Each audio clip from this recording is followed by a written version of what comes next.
Ladies and gentlemen, my name is Zymox, and I'm your chief show attendant. On behalf of the two hosts and the rest of the crew, welcome aboard Weird Wednesday Flight number 13, non-stop, from your current location to parts unknown. Our flight will be at about 2 hours, and we'll be flying at the speed of sound.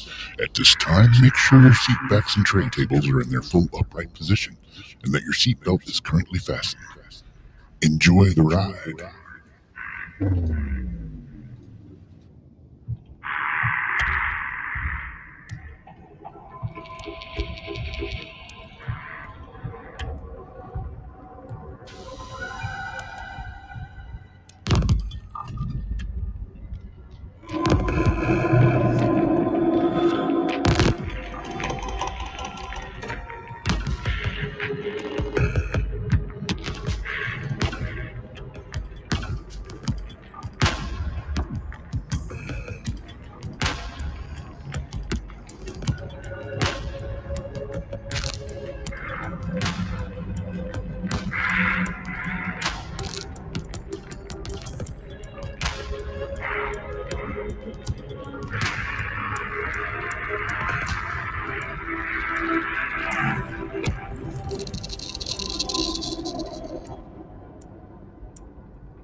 What's up? How's it going?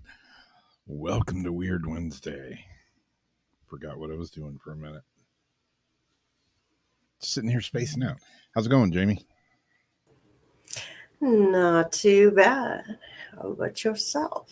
Oh, I have no idea. I'm just chilling out. Just, going with the flow. Flying by the seat of your pants. Yep. And I'm not even wearing pants, so, hey. Careful for splinters. Exactly. I couldn't get in. Then I couldn't get out, so I'm still sharing it out.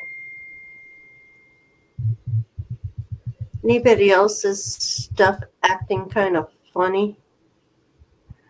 I'm so happy that you're so happy, Linda. I'm happy to see you. And Craig and Marie and Heather and Janice. I love you guys. And Ulrich and Azariana. I always look forward to seeing everybody and just getting to hang out and chill for a bit. Yeah. Yeah, I think I just heard my phone going.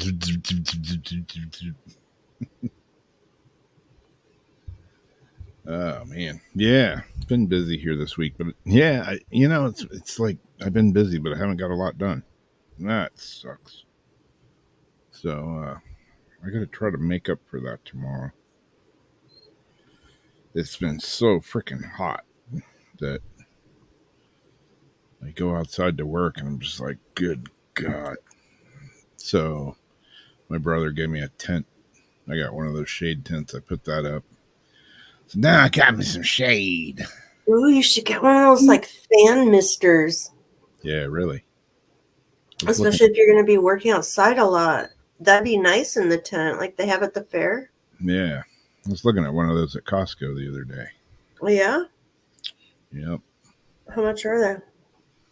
The one I was looking at, when I say it was like 60, 89 bucks, 69 bucks, something like that. It wasn't terrible, but Couldn't just, like, not a practical buy for right now. I don't know. I didn't. No, actually, it wasn't there. It was in Home Depot where I saw it. They had this really killer fold up workbench in there. Who was the rabbit and who was the hole? And I was like, ooh, they were just putting them out. And the rep was standing there, and I was like, yeah, how much are those workbenches up there? He's like, oh, we just got those set up. They're a brand new item. Then I'm thinking, if this thing's like $100, I'm buying it. And he's like, Yeah. they're $199. I was like, God damn it. It's a little more than I wanted to spend. Like by double. Yeah. What are the temps in Florida? Right now, the temp, you know, it's been hot, but like right now, it says it's 78, which is the coolest it's been. And it's supposed to be high of 88 today, 89 Friday, 91 Saturday. And it's been like the other day, it was right at about, I don't know, it was upper 90s. But God, it felt like Way sun, hotter. Huh? yeah, the sun just was intense. Like, felt, may have been 90 degrees, but it felt like it was 110 or 120. Just insane. And that mystery breeze goes away when the heat got cranked up. Yeah. It was 71 on my walk. But like the other night, it was saying like 85. It was like bath water outside at night. Yeah. I was ready to jump in the pool. Oh yeah. Yeah. It's I played last Saturday night. We played outside, which we're gonna do again this Friday night. What's supposed to be Friday? That same stage? 90. No, different stage, but same kind of setup. But God almighty, man, last Saturday it was so freaking hot. It's the hottest we've played a show on. And it was like I was just setting up the gear, and I'm like, damn, I wish I brought some other clothes with me because I felt like I'd pissed in my pants. I was sweating. Oh, no. It was insane. It was like, it was hot, but it was that Florida humidity on steroids hot. And then your shorts get heavier because all the like sweat and everything, and it itches almost like you did pee, but you didn't. Yep. Yeah, this girl came up to me that I know, and she was like, gonna give me a hug, and I'm like soaking sweat. She was like, oh, okay. Yeah. Just a warning. I didn't piss myself. I just sweat. But yeah, it was insane. All the cool kids pee themselves. Yeah.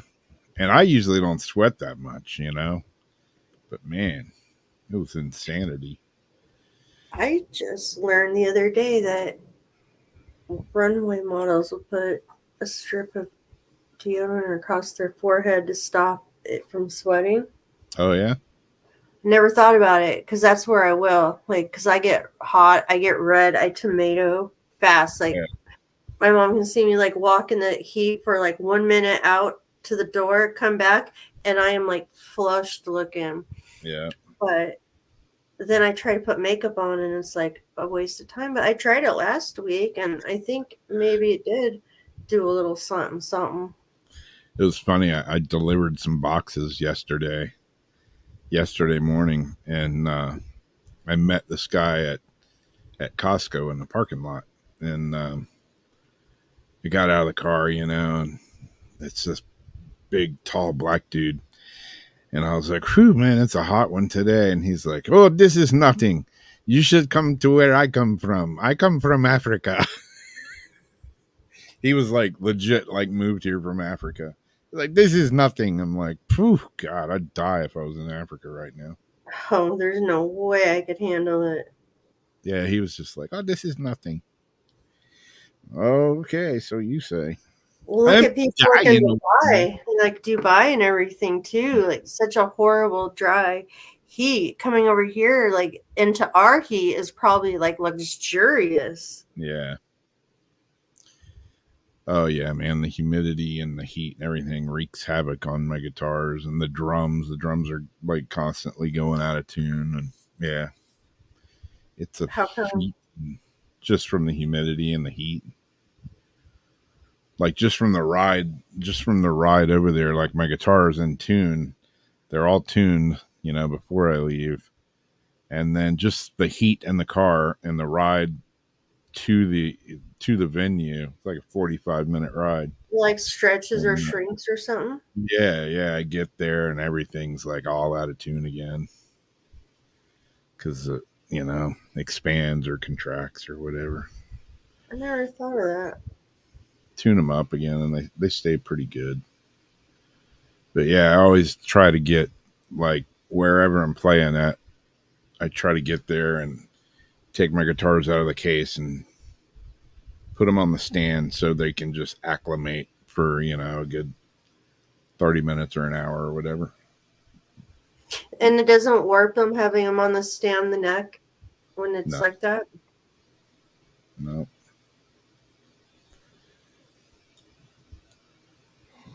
Oh man. A new every day.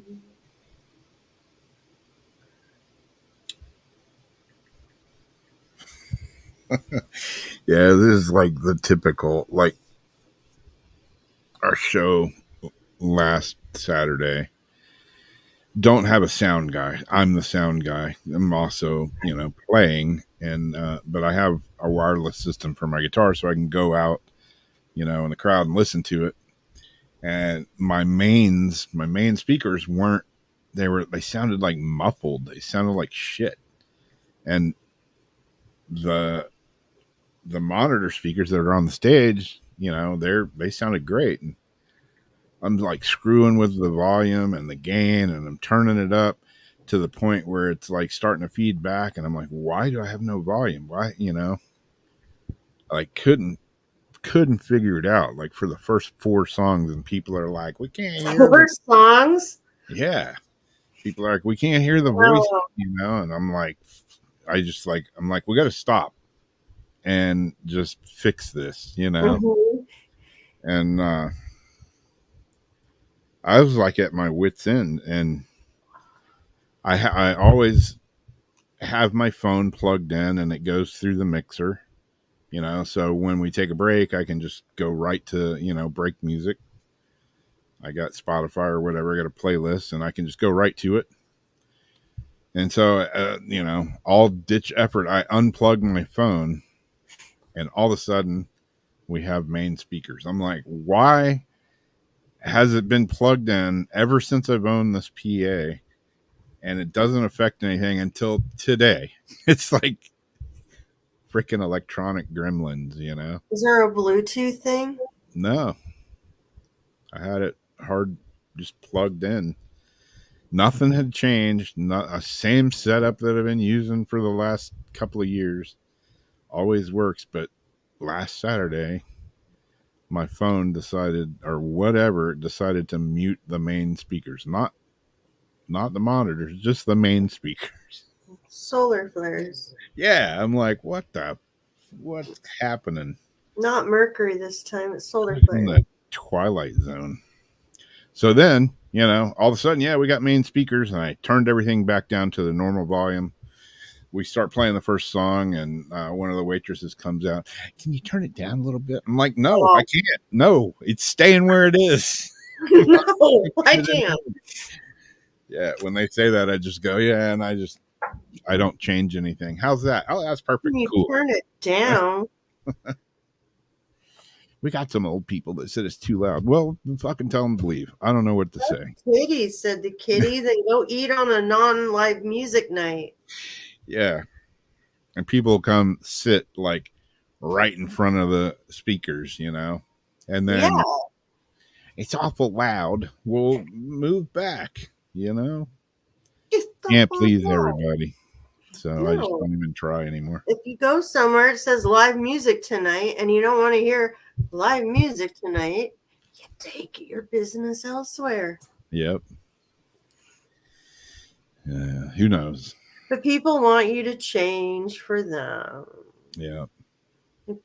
Someone wanting me to change the structure of my profile because him speaking for us and we, whoever they are, the mouse in his pocket, come to my page for specific reasons, and certain things didn't quite suit their fancy because they want to discuss certain worldly weirdnesses, this and that. I'm like, and you are?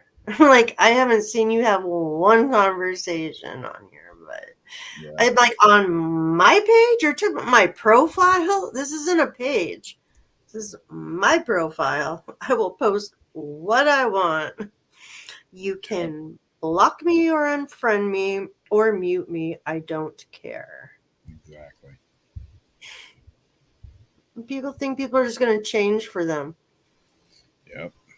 Because that's what's been happening. People just, okay, I'm sorry here.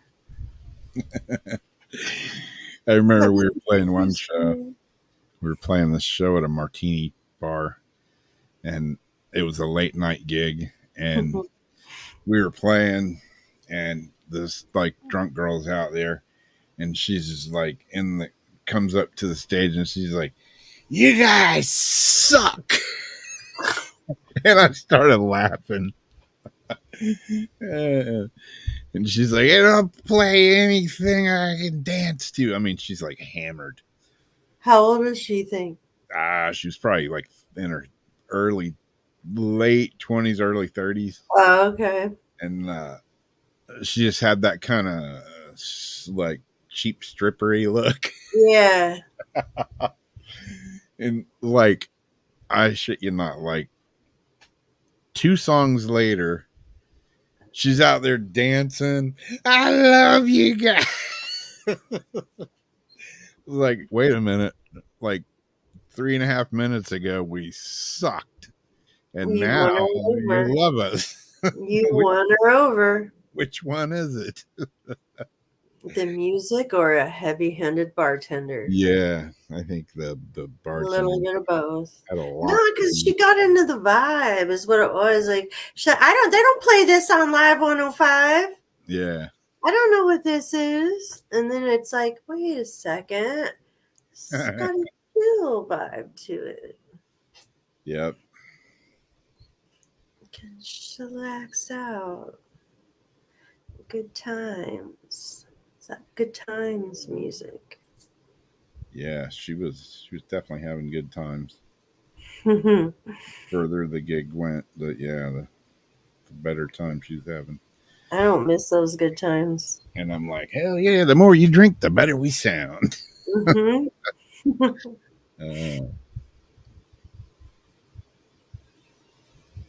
It sure is. Oh, alcohol. Yeah.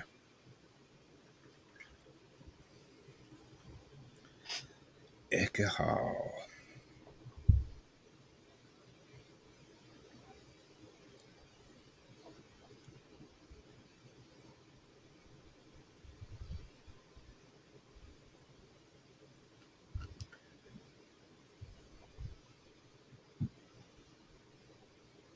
You doing that one?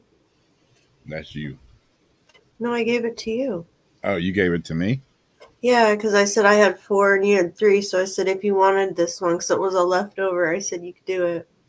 Oh. So I sent you like the thumbnail and the little video. Dope. Yeah, I don't have the story that goes along with it. No, you do. Do I? I don't have it open though. Okay. Don't know where it is. Basically, this could be another one of those things because these are showing up, a lot now, these type of videos. And I thought something looked a little weird when the camera moved for a second, but I thought, okay, giving him the benefit of the doubt. He could have been in the hall and watched it moving weird, so then he started filming it. Say, okay, I'm just going to wait, get it to move one more time. it moved, and he's like, all right, I'm freaking out of here, because like he left so quick. Where's Rob? So I don't know what to think of it. I thought you all might have an idea. Where is the story? Yeah. Is this in an active hospital or like an? Terrified Ghost Hospital. Oh. A security guard got the fright of his life after catching a ghost playing in a wheelchair in an empty hospital hallway. The man explained how he has never before experienced anything spooky when on shift at a hospital, says this encounter will stay in his mind forever. When sharing a video on Reddit, he said, "This was about a year ago. I do security at a hospital. The chair was on the other side of the hallway on my first patrol, and on my second patrol, this is what I had found. This is really the only time I'd ever experienced anything spooky like this. Never really was a believer until this happened." The 24-second clip shows an empty hallway with a wheelchair abandoned in the middle of the walkway. It isn't until the 19-second mark that the wheelchair begins to spin around to face his direction. Following this, the man runs away screaming, see, I effing told you. No, no, no. He added, I never went back down there until my following shift. By then, the chair was folded up against a wall. Hadn't seen anything weird since. Commenting on the creepy clip, one user said, I used to volunteer at a hospital that was built in the early 20th century. There was always weird stuff going on there. Nice catch on this video. Another user added, you can tell he's freaking out, and yet he stuck around just long enough. I agree, a really nice catch. A third user said, your reaction is priceless. One more user added, anytime I go somewhere that seems haunted, I wish stuff like this happens to me. Because I'm not a big believer of paranormal stuff. But then again, I wouldn't know how to react. So let's see what you guys think about this. Steve?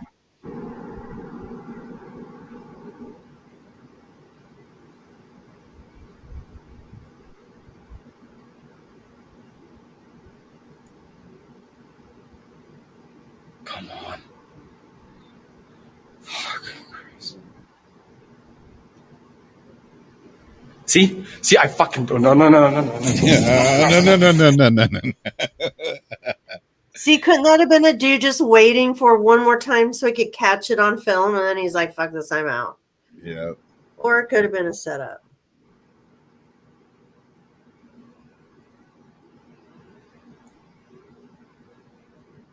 And he could have heard something. That's why he looked to the side. See, I fucking no.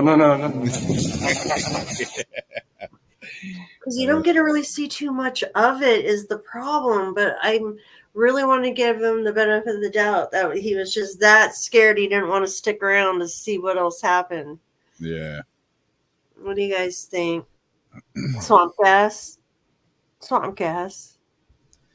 Yeah. I mean, yeah, like that's always like Craig says, doesn't understand people's fear of ghosts.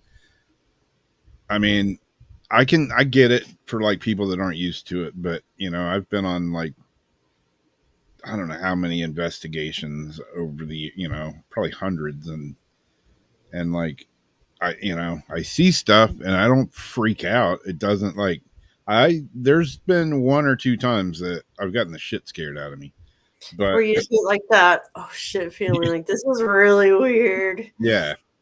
But like, I mean, I've seen stuff move by itself. I've got videos, like flashlights rolling around and moving and all kinds of stuff. And I don't freak out, but it always cracks me up, like when you see like Ghost Adventures or something. And those guys, I mean, they do that for a living. Yeah, something happens and they're like, oh my god, freak out and go running. It's like, dude, why are you running from this? You're there to try to find out and now you're running from it. I'm usually just like, is that what I think it just was? Yeah. Did that just happen? That's like my Yeah. response, you know? And then you want people to shut the fuck up so you can hear like what it was or. Yeah. Yeah. I mean, I got a video somewhere on my channel of when we were in this antique shop, you know, and we got flashlights up there, and we're, you know, playing the flashlight game, you know, whatever, can you turn it on? Can you turn it off? And it's doing it a little bit, you know, and then me or somebody, one of us was like, can you move the flashlight? And the freaking thing like rolls across the counter. And I'm like, holy shit, did that just really happen? That was awesome, you know. I didn't like go screaming out of the building. Yeah, Holy like shit, playing the ping pong game, putting the ping pong ball on the Ouija board to get it to move.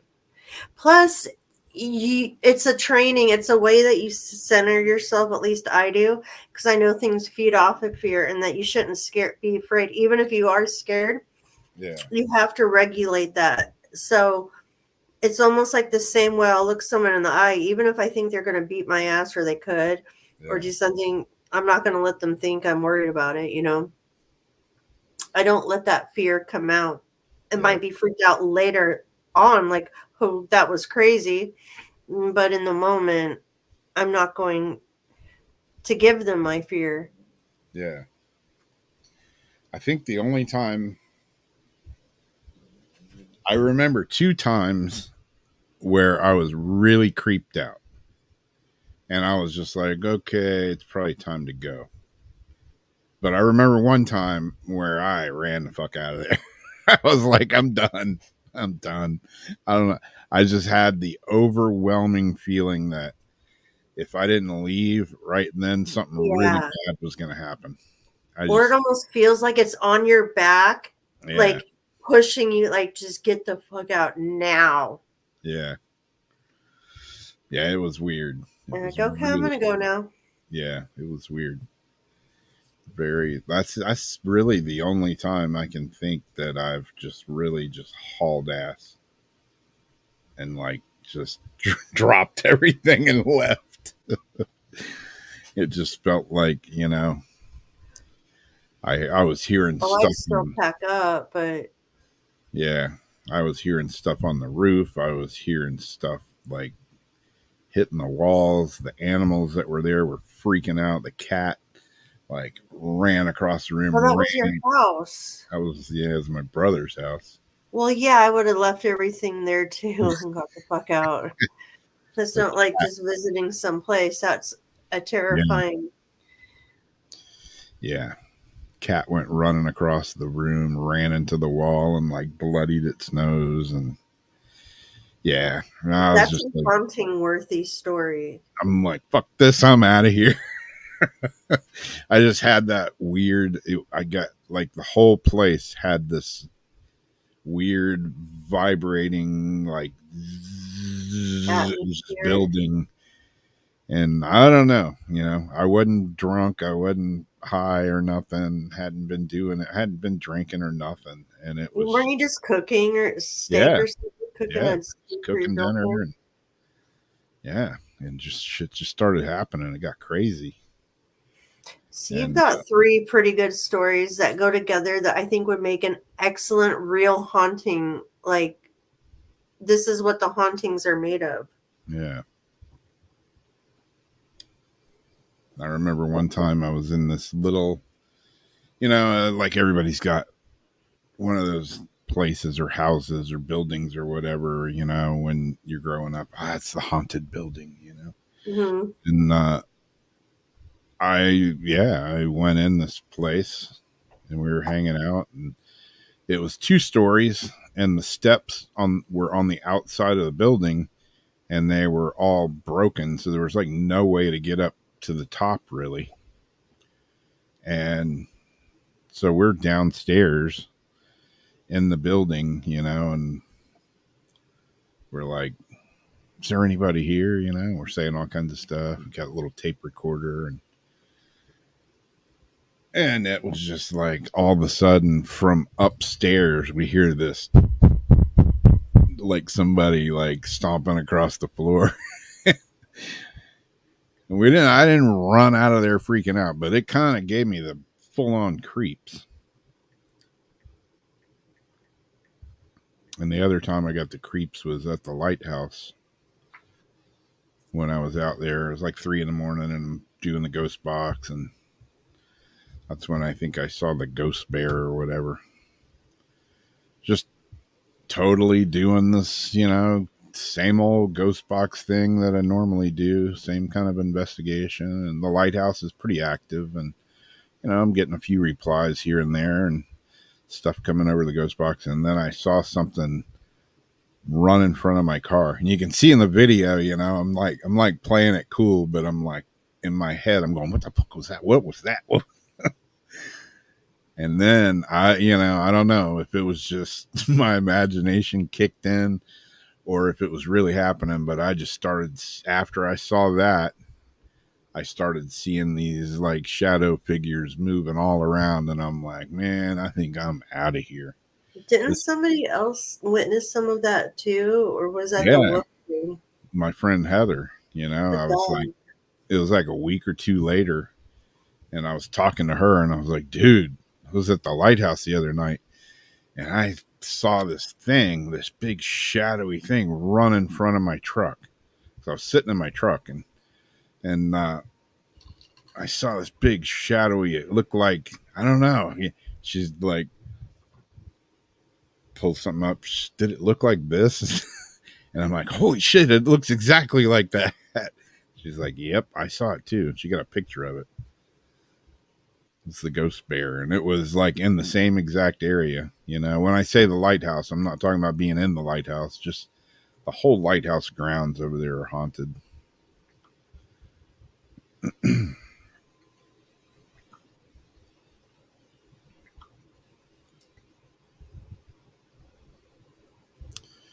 Yeah. Deb, it's the boo factor. Always when you least expect it, those are the best. When you totally don't expect it. Yeah. That was another thing that was just like, I'm sitting in my truck, I can lock the doors and roll the windows up. I knew, like, I was not in any danger or of anything. I just got the creeps, and I was like, I think I'm done. I think I'm done for tonight. Yeah. I had the weird visual entity in the graveyard that was pretty alarming. Didn't go running out of there. I'm like a fat kid. Nothing's gonna, if I'm running, that's because something's fucking chasing me. Something big and scary has got to be chasing me to make me run.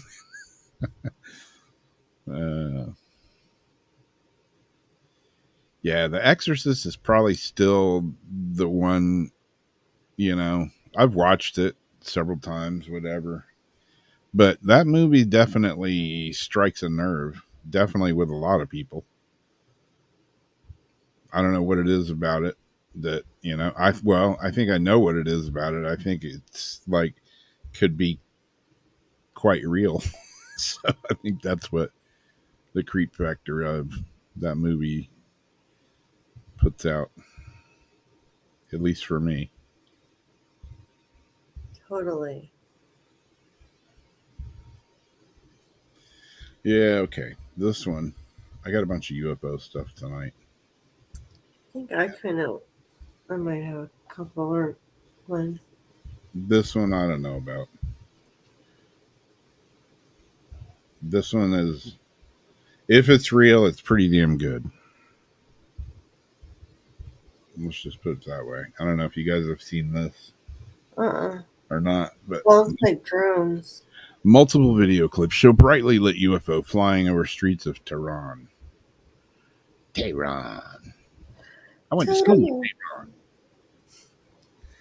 Let's see. What does it say about this? Tehran. A strange object spotted over Iran has been captured on camera from multiple different angles. It's not often that we get to see clear video footage of an unidentified flying object. But in this particular instance, we have one. We have not one, but several clips of the same object filmed by several different people. The sighting, which reportedly occurred over Tehran, involved a brightly lit, circular-shaped object that was spotted swooping over the streets of the city at quite low altitude. From the footage, the object also features a prominent array of green lights around its circumference. What makes this sighting particularly interesting is the fact that the same UFO was seemingly filmed from multiple different angles by several witnesses who were located in various parts of Tehran at the time. So what exactly could the object be? One possibility is that it's some sort of drone swarm with several drones flying together in formation. Yeah, it's like a drone show. It's also possible, however, the entire thing is a hoax and that all different clips of the object have been fabricated and then distributed under different accounts on social media. In many ways, the sighting is perhaps a little too good to be true. You can watch some of the clips right here. Let me see if I got them, if this will work. You see the picture of it here, and it's like, I don't know, like holographic looking. I don't think it's drones. But if you look at like what some of these drone shows can actually look like, Yeah. it's I've seen like this one looks exactly like an alien. Yeah.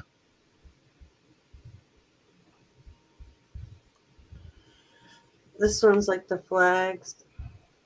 Yep. So they can make, oh, that's a dragon. That's sick. They can make these things do anything. Jersey Shore. Oh, look at this face.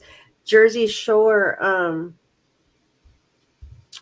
did a prank, Pauly D, where he had them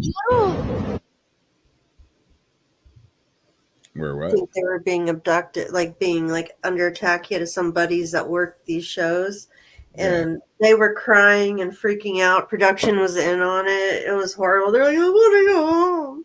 Yeah.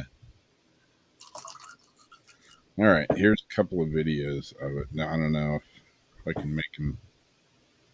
Did that screw everything up? Mm-hmm. Yeah. Okay. What about those little arrows in the corner? Is that what you clicked? Yeah. Other side.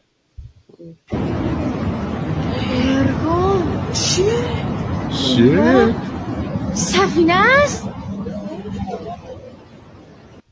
اونجا رو پرگام چیه؟ اونورم سفینه است؟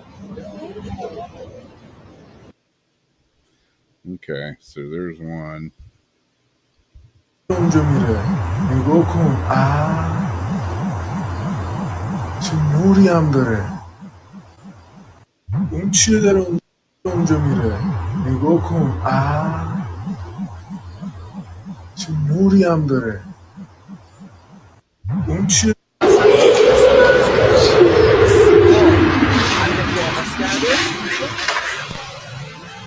They made that noise.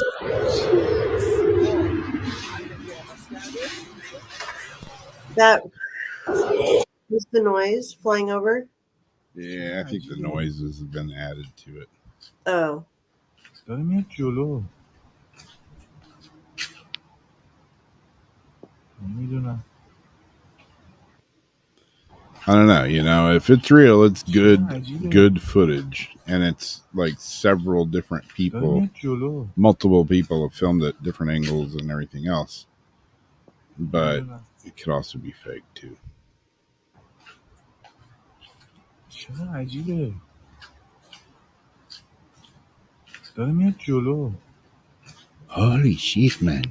What is this? نمیدونم So I don't know. What do you guys think? Drones? Yeah, I mean, it just has that. I still don't know if it's drones, but it has that laser light show looking thing about it. I don't know. There's something. I don't know. I don't know what the hell a UFO looks like. So maybe I'm talking out of my ass, but I don't know. And you know, if I'm out just hanging out in the street and I look up and saw that, I'd be like, "What the?" You know, I have no doubt. Remember, they're gonna make it look like Star Wars attacks. Yeah, you know, that's the first thing I thought is, okay, now we're starting to see this weird, whatever holographic, fake bullshit that you know they keep talking about. We're going to start seeing But Project Bluebeam exactly. they say it's going to look so real, you're not going to be able to believe your own eyes. It's not really happening. Yeah, So what do I think?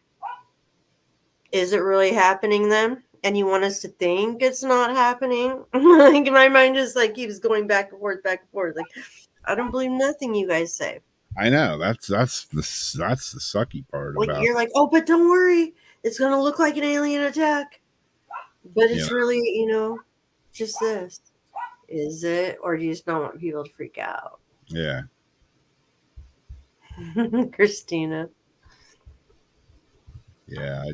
I'm sure I'd have some expletives. Yeah. Either way, it's like trippy. I'd still record it and post it and be like, anybody else see this? Yeah, I mean, you know, if it's like credibly a bunch of different people videoed it, I mean, that's saying something, you know. Hey, quit barking, please. Did that work? Wow. Said Possibly. please. My cat knows the word please. No, didn't work. Mm. Worked for a minute. Let's see, I think my next one I got. Um,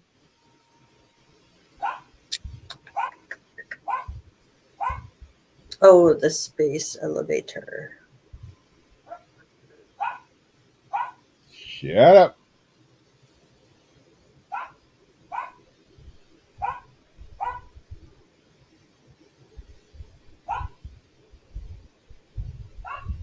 Did I make like 2 thumbnails for the space elevator? Oh no, those are 2 different articles. Never mind.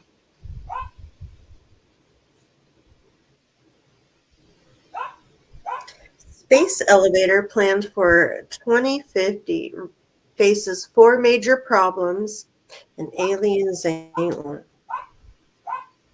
Aliens ain't one. Got 99 problems, but aliens ain't one. Ambitious plans to create a space elevator that could slingshot you to Mars. This is what I've been saying. The rich people are going to slingshot their asses to space when they want to. Boom. Slingshot you to Mars half the time of a rocket. First unveiled in 2012. Japanese owned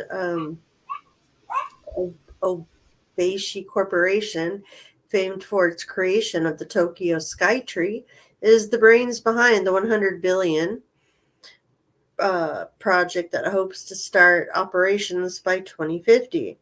The megastructure would be composed of a counterweight in space attached via a tether to the Earth's surface. Basically, it's like playing hammer throw into space, or like that ride where they. A passenger wishing to visit Mars would enter a climber, which is a vehicle that attaches to the tether and climbs it up. This eliminates the need for fuel altogether, therefore offering a cheaper form of space transport. However, space boffin Christian Johnson, who is an associate information scientist, published a technology assessment report on space elevators last year, where he outlined 4 major obstacles Obeishi could face. Scarce on steel. Rob. Oh, his dog. Scarce on steel. To resist snapping under extreme tension, the tubed tether would have to be made of a girthy material that possesses great durability. Steel is an obvious choice, but as Johnson says, if you try to build it out of steel, you would need more steel than exists on Earth. Clearly, Obashi has never taken a trip to Sheffield. Instead, it is reported the company will explore using carbon nanotubes that are more durable and much lighter. However, the longest nanotube to have been created only stands at around 2 feet tall. So scientists will need to find a way of adding an extra 22,000 miles of height. Fork's sake. While the tether should be unaffected by harsh winds, Johnson points out that extreme weather events could still pose a risk to the space elevator. A direct lightning strike on the tether could very possibly destroy it, he added. The location of the space elevator should therefore be chosen to minimize the number of expected lightning strikes, and further research may be needed on how to mitigate the effects of the lightning. Space terrorists. Now that we're filling it up with humanoids and all these other good things, amid growing political tension and war, there's no denying that the space elevator would be at high risk of a terrorist attack. Johnson says difficult questions are likely to arise regarding the elevator's security, asking who will defend it from terrorist attacks. However, the expert says placing the tether on a floating platform hundreds of miles at sea will make the tech difficult to target. Johnson warns that the biggest hurdle of constructing a space elevator are political rather than technical. The dual-use nature of the space elevator means that nations will view it as a means to achieve military dominance in space, which may be destabilizing. Just 2 weeks ago, the U.S. said Russia had launched a satellite which it believes may be capable of attacking other such probes. Russia did not publicly comment on the concerning issues. So, would you space fling yourself into Mars if you had the chance?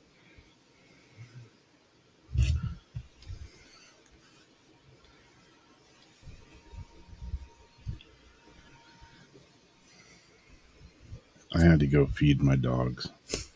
Would you fling yourself into space if you could? Can I come back? I don't know. They didn't say anything about that. They didn't say anything about coming back. Yeah, I don't know about that. I don't know, probably not. With all the work they're doing, building that cave, that mountain thing that opens every 100 years as the time capsule for the humanoids that must want to fly down. It's like you see the way all these little ideas are already being, planted. Yeah. And it's like to pack away. I always thought Mars could be like a dead Earth. It's like packing away Earth to get. We already ruined all that, and go start over somewhere else. Yeah.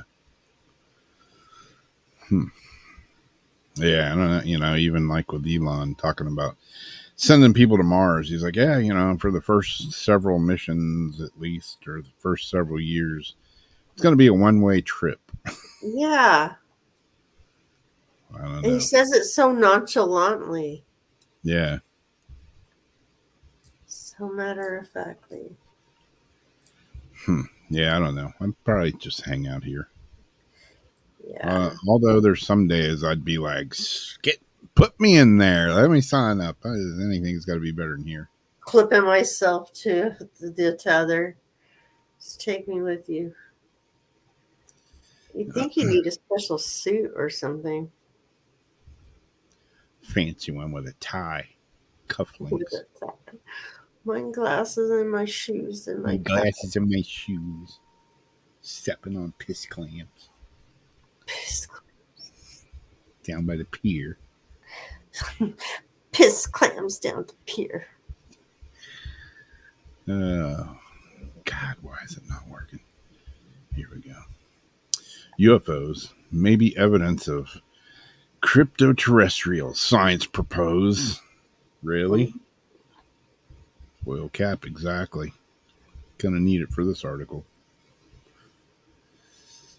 An out there new study has put forward the notion that UFOs are piloted by secretive, highly advanced, Earth based beings. The notion that UFOs might be evidence of visitors from outer space is certainly nothing new, but there's another potential explanation for the UFO phenomenon that is far less widely circulated. This theory, which is the subject of a new paper researchers from both Harvard and Montana Technological University, suggests that UFOs are piloted by so-called crypto-terrestrials, which are essentially a race of highly advanced beings that are actually from Earth rather than from space. These beings have allegedly been around for as long as human civilization itself, and chose to hide in inaccessible locations such as inside volcanoes, at the bottom of the sea, or even on the moon. Well, if you're on the moon, you're not here, so, you know. Spaceman. The name of crypto-terrestrial implies that, like the Loch Ness Monster and Bigfoot, that they are cryptids, entities that are unknown to science and which remain hidden from sight and evade discovery. They're also said to be in possession of advanced technology, hence their association with UFOs. According to the study's authors, there is a 10% chance of this theory being true. I bet they got a shitload of money to write these papers. They can also admit, however, that the whole idea is a bit of a hard sell. Although the idea is likely to be regarded skeptically by most scientists, such are the nature of some UAP that we argue the possibility should not be summarily dismissed. As things stand, however, there's not much in the way of evidence to support the idea that there's a race of super intelligent, earth-dwelling humanoids flying around in UFOs. In all likelihood, this is one theory that's going to require some pretty convincing proof in order to be taken seriously. Huh. Wonder how much they got paid to do this study. How much of a grant was given to do this study that they even say, yeah, there's only like a 10% chance of it actually making any sense. Yeah.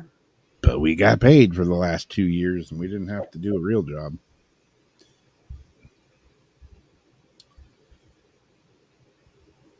My hypotenuse theory of interstellar humanoid space beings from Earth.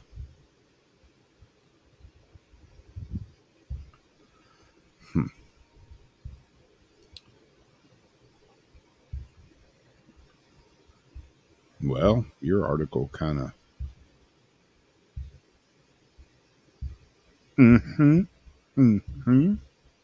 What article? Listen here. I didn't want to mess up Dr. Corbet.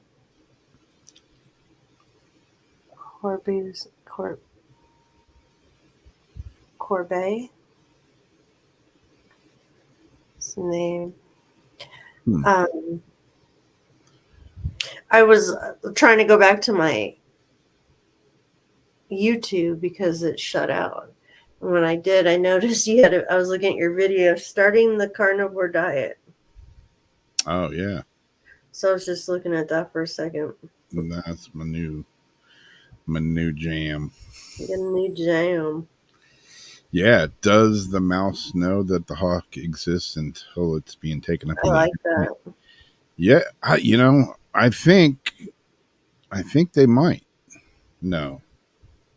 So I don't know. Fear. They know fear. Yeah, because I've seen my dogs. Maybe dogs, it's because dogs are smarter than a mouse. But like when my dogs were puppies, and I lived out in the woods, there's hawks and all kinds of big birds out there, owls and hawks mainly, that, you know, they could at one point could have snatched my dog right off the ground because they were like little puppies. And my dog went out, you know, and heard the whoop, you know, the wings of a hawk, and she like hit the deck like flat pancake dachshund on the ground. And I was like, wow, she must have known that, you know. But at the same time, I saved a lizard one time that had gotten really cold, you know, and it was lethargic, not moving. And I had it in my hand. I carried it around for a while, warmed it up. You know, it's moving its head around. It gave it a drink of water, and it's all like starting to like want to crawl out of my hand. And I went over and I put it on a tree, and it sat there. And as soon as I turned my back, a freaking hawk, bam, nailed it right off the tree, right in the back of my head. So did the lizard know the hawk was coming? Apparently not, because he just sat there for that one.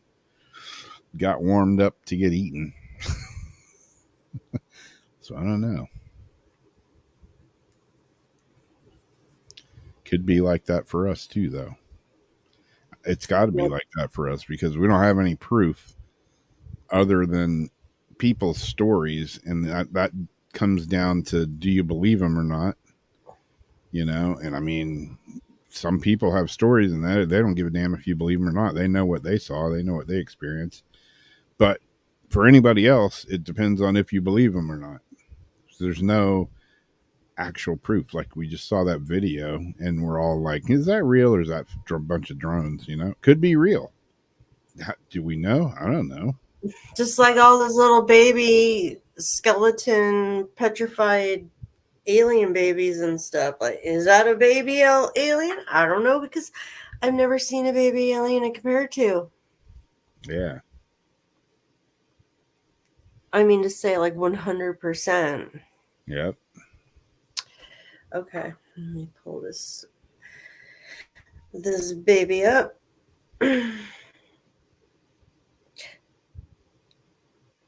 And I've seen this, and you know what I think of, like Harvard and all these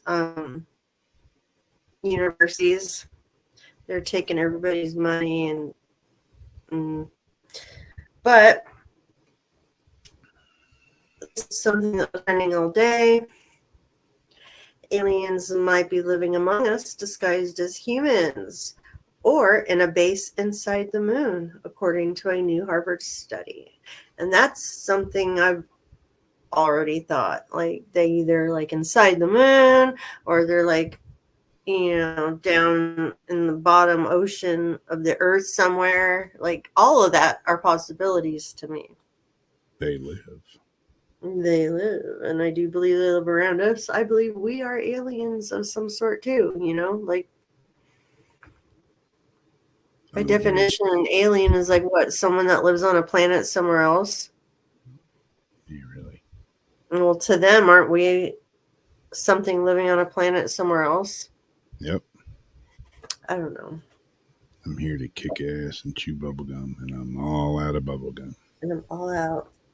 I know, like, my stuff said I had a certain amount of unknown DNA in me, and I think a whole lot of people that take them tests get the same type of result, or there's like a percentage of like unknown DNA. Yeah. Yeah, the hollow earth theory they got. So according to Harvard, aliens might be living among us, according to a study by Harvard academics. A new paper suggests extraterrestrials could also be living underground or in a base inside the moon. The study by Harvard University's Human Flourishing Program further puts forward the idea that UFOs may be spaceships visiting their Earth-based alien friends. The researchers have investigated so-called cryptoterrestrials. These could be disguising themselves as humans to fit in, may have come from Earth's future, or might have descended from intelligent dinosaurs. The study was created to offer an alternate, unconventional explanation to UFO sightings and to hy- hypothesize. I can't say the word. Hypothesize what they might mean and the possibility that UAP may involve forms of non-human intelligence, NHI, that are already present in Earth's environment in some sense, that exists alongside us in a different stealth. The paper reads, the author became increasingly aware of the depth of evidence and theory that also it supports another ultra-terrestrial explanation, the crypto-terrestrial hypothesis, our focus here, which holds that UFO may reflect activities of NHIs concealed here on Earth, underground, e.g. underground, and its environs. The first are human. Oh, and then the whole page just went away.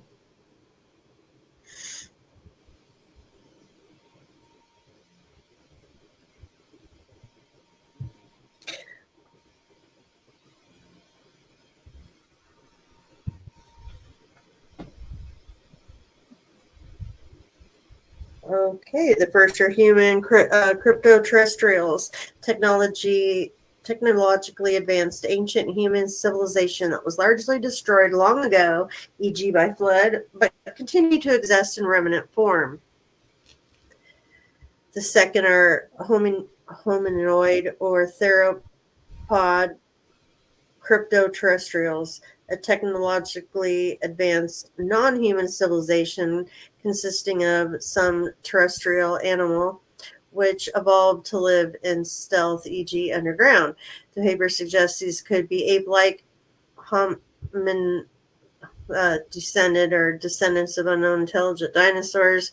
The third, crypto-terrestrials are former extraterrestrials or extraterrestrial trial crypto-terrestrials. These would have arrived on Earth from elsewhere in the cosmos or from human future, respectively, and concealed themselves in stealth, such as the moon.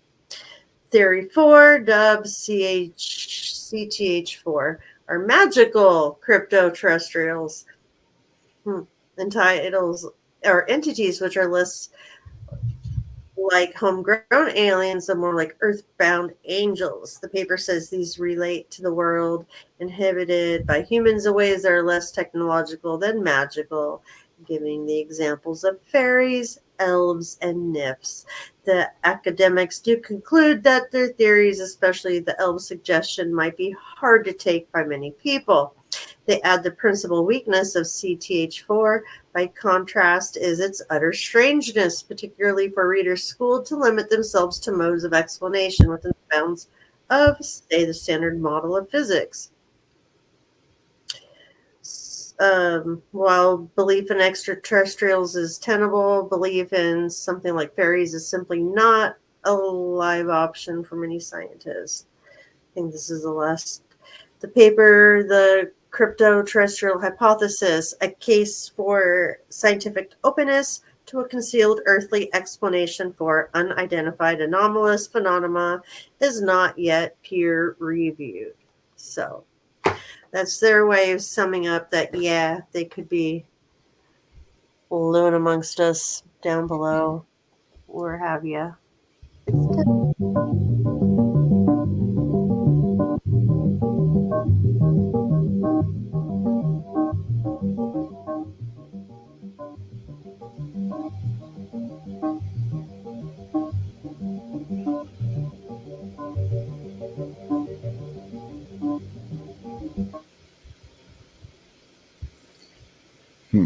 Yeah, I mean, it's possible. I could actually believe that, maybe, that there are, like, I mean, back in time, like when the pyramids were built, when, all kinds of stuff, there's cave drawings of spaceships, they've found supposedly found skeletons of giants, and then they disappeared. There's like all this stuff to show that, there could have been, I mean, even in the Bible, it talks about giants as far as Goliath, the story of David and Goliath, and then there's like all these stories about giants that, used to roam the earth.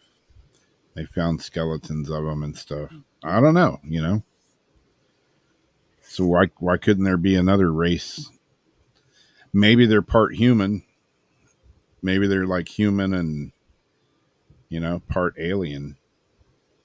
And maybe they are smarter. Maybe they do have advanced technology. I don't know. Am I tripping? Maybe. But we don't know. We don't know. We have hypotheses. We have guesses. We have theories. Yeah, like Royal says, human beings didn't build the pyramids. I'm like, maybe humans had a part in it, but yeah, there's something else going on there. They say, oh, we've discovered how they were built. There used to be a river there, and Really locked them. they very well may have been a river there. They very well may have floated them up in a barge, but I mean, we're talking about thousands of huge blocks of perfectly cut stone that fit together, and I don't know, man, that's just that's a hard it's a hard one to believe that perfectly together, that like, oh my goodness, could you imagine trying to recreate that now? Like, how we couldn't build that now. That is. And they say like the tools and stuff, well, if they were, say, diamond blades, because they say that have to be like a diamond blade that cut that. Well, where's the tools, Well, whatever they made the tools with would have disintegrated over time and returned back to the earth. So like the metals would have turned back, the corroded metal back in the earth, and like the rock, the diamond, whatever was on the saws would have like went back into the earth. Yeah. I don't know. It's a hard one to believe. And with so many people taking things, selling things, buying things, changing things, hiding things, and certain groups of people getting to know certain truths, it's like there's no way. I mean, maybe secret society, knows the whole shebang, but we'll never get to know. Yeah. Until maybe we die and then, get to find everything out then. But we're supposed to be learning here. Yeah, I mean, if it was people that built them back then, they were a hell of a lot smarter than we are today, That could just be where their reset happened, though. They could have just got up to then, and then their reset happened at that point. Yeah. I mean, some of, a lot of that stuff, we can't recreate it now with all our technology. We can't recreate it now. So how the hell did they do it back then? If it was people that did it, they had to be a lot smarter than us to figure that shit out, And our masses are just getting to this point before we wipe ourselves out. We're going to be as far as like the internet and these robots and stuff. And yeah. And just like JL says, who are the Nazca lines made for? Exactly. They're, at what point did somebody figure out if there wasn't some sort of spaceship or wasn't some sort of something, freaking helium balloon, something hot air balloon, something to get you up in the sky so you can see what you created, whether it's a spider or a scorpion or, whatever. I mean, you can't tell what it is on the ground. So what's the point of making something on the ground that nobody can tell what the hell? It just looks like a bunch of scribble, and but when you get up, when From you're a elevated, spaceship, it might look like a little something else, yeah, when like you're a looking at it, welcome home sign or. exactly. So yeah, I mean, if there weren't some sort of something up in the air to see these things that were made, what's the point of making them? They just make them in hopes that something would come by someday and see them. But so many different people believed in that type of thing, like the Hare Krishnas that still have some temples and stuff here in America and all that, like they have their temples and stuff out in the middle of nowhere. But they used to send people out to the fields to do these huge, elaborate, these symbols and stuff that would be seen by space for like whatever their thing was. Yeah. But they would make like almost like crop circle type things, but these things thinking that people from space could see this or the heavens, whoever. But how did they see it? Exactly. I don't know. Things that make you go, There's lots of things that make me go, And then you hear like a little bit to go with it, and it makes you go, even more. Yeah. Because nothing astro traveling, that would be one. Because nothing ever quite gives a satisfactory, like, answer. Exactly. Well, these guys, NFL players, recall vivid UFO sightings during a team flight. Did they really see a UFO, or were they just partying after the game and Too many head collisions. too many head collisions and too many drinks and a few bumps? Helmet contact. Who knows? It says a pair of NFL players recently shared their account of a rather vivid UFO sighting they said they had during a team flight. The remarkable revelation occurred during the recent episode of Las Vegas Raiders defense in Max Crosby's podcast, wherein teammate Andrew James appeared on the program. Towards the end of the show, the conversation turned to the conspiracy theories, which led to the wild tale, which can be seen coming to light. Asking about his interest in such matters, James emphatically declared that I truly believe that UFOs are here and that they've been here for a long time. The offensive lineman then proceeded to recount the eerie experience that occurred last November when the team was flying home after a game in Miami. On this chartered flight, James explained, the pilots occasionally allow the players to visit the cockpit to chat and ask questions.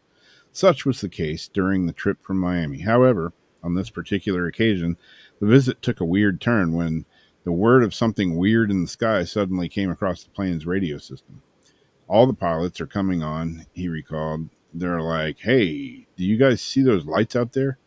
Looking in the direction of where the illuminations were said to have been seen, James and two of his teammates did not observe anything unusual. This led to the pilots suggesting that they're just messing with us, and the players subsequently returned to their seats. 20 minutes later, however, James said he was called back to the cockpit by a teammate who indicated that they could now see the strange anomalies. I go up there, and immediately I see this big white light, he marveled. It's getting bigger and smaller, bigger and smaller. When the mystified players asked the pilots what the illumination was, they were initially told that it could be a satellite. However, that explanation was seemingly dispelled when James told the riveted podcast co-host the lights go up and up, down, or does like a circle. The peculiar maneuver led the pilot to concede that the curious object was not a satellite. According to James, the already odd sighting got even stranger when the second light suddenly appeared below the initial illumination and the two objects appeared to move around each other. In response to what they were all seeing, the pilots told the players, yeah, we don't know what that is. Jason would be freaking out right then. Despite having flown in the military for 15 years, ultimately James mused that it was one of the weirdest things I've ever seen. To that end, the NFL star noted that the sighting lasted for around 20 minutes and everyone saw it, which his teammates Crosby then confirmed. Although the UFO eventually vanished from the sky, James tantalizingly claimed, "We got some footage of the UFO," which he hopes the players will eventually share. So, So they have photos, but they don't want to share. I guess they haven't shared it yet. But yeah, I mean, when the pilots are like, "Yeah, we don't know what that is," I mean, they're up there every day. They should know what they see. And when Which they will see, lead on to the next story, what's that? which is going to like segue into the next one, I think. Ah, yeah.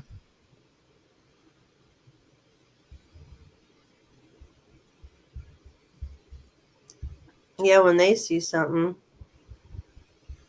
Yeah, like I said, last week or whatever. I mean, I got a friend that's a commercial pilot, and I'm like, "Hey, do you ever see any UFOs and weird stuff in the sky?" And he's like, yeah, I can't talk about that." Which tells me, yeah, I've seen shit. I can't talk about it. If he has never seen anything, he just, no, I've never seen anything weird, Mhm. But the fact that he was like, yeah, I can't talk about that. Guess what? Pilots did talk about something. Chemtrails. Richard Vogues did a video where he got actual pilots to say exactly what they're doing, and they like distorted their faces and voices and all that out. Oh, yeah. But yeah, I'm like, woo. Anyhow, this is two pilots radio in to report sightings of the same UFO over Ireland. And when you listen to them, like, I didn't really understand the second one. I don't know, but supposedly these two guys radioed at the same time. Both pilots had contacted air traffic control to report that they had spotted something unusual in the sky.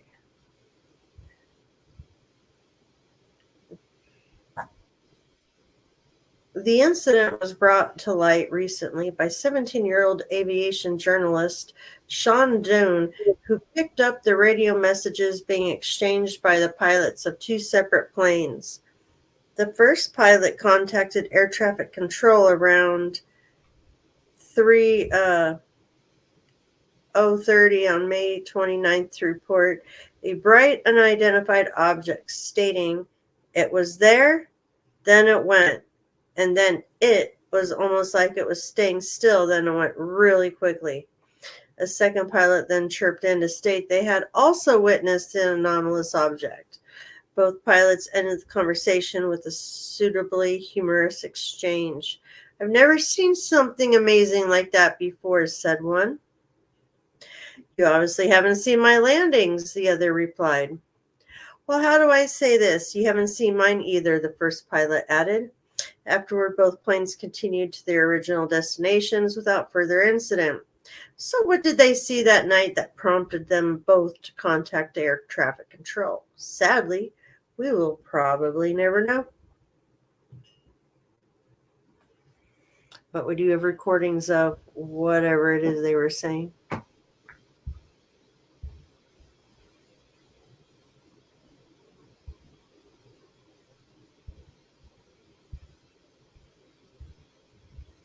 Is that the one that looks like a bunch of the words? No.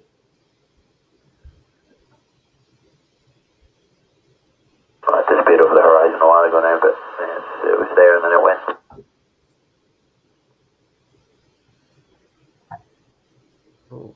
Yeah, it really fascinating. It was almost like it was staying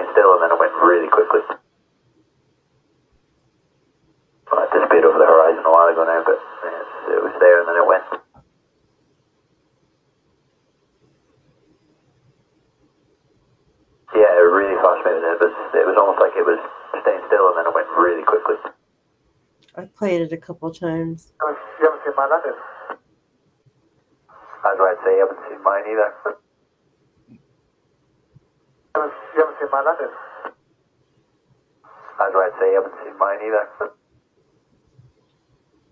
You haven't seen mine either?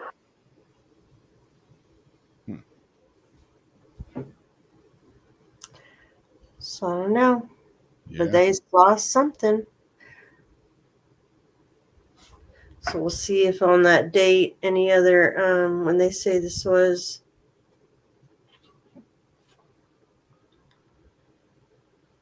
the 29th. That's been quite a while then.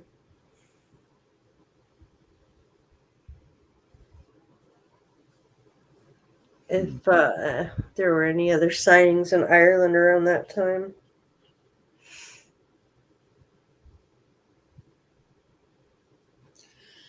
Yeah, I don't know.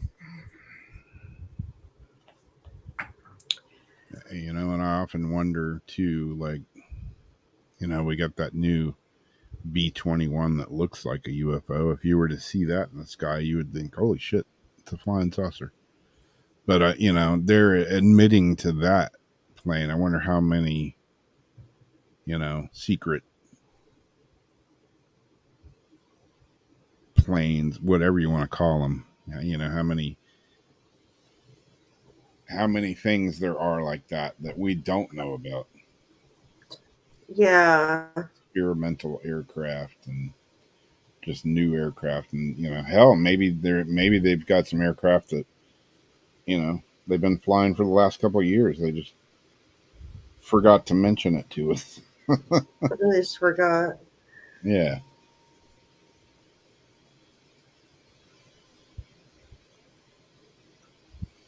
So who knows?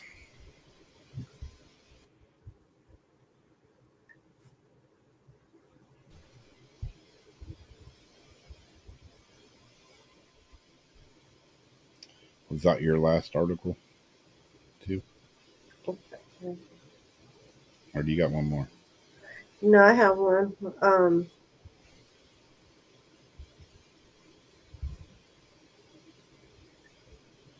It's someone with the shit collection. Oh yeah. The fossilized shit. This is real. I almost bought a piece of this a while back. For real?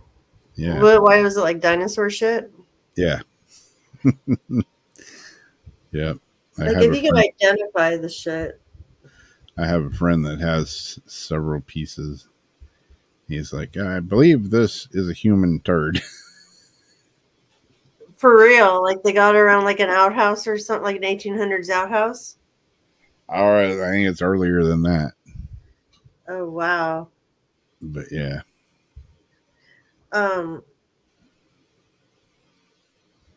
His museum. Corpulite, I think is how you say it. Okay. Yep. So, what we have here, and he says it's so nonchalantly. This one takes a second to load.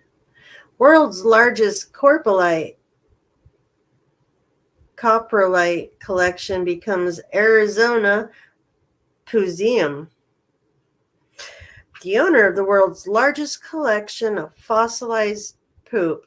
And I was like thinking earlier, what is like one fossil or like one thing I wouldn't collect, you know? Like everybody else says, is there a rock you don't like? Is there a rock you would turn away?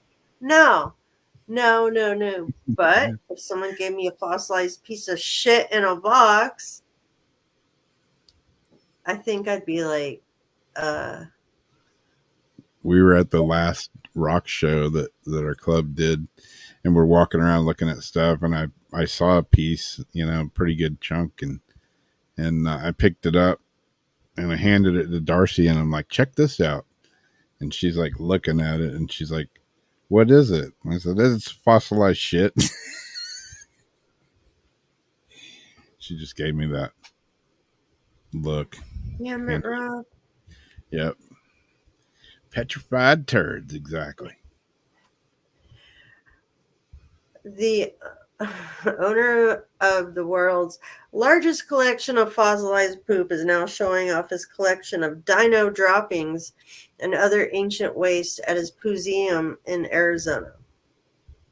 George earned the Guinness World Record for the world's largest collection of coprolites, the scientific term for fossilized feces, in 2015 with 1,277 fossils that once graced the digestive tracts of ancient animals.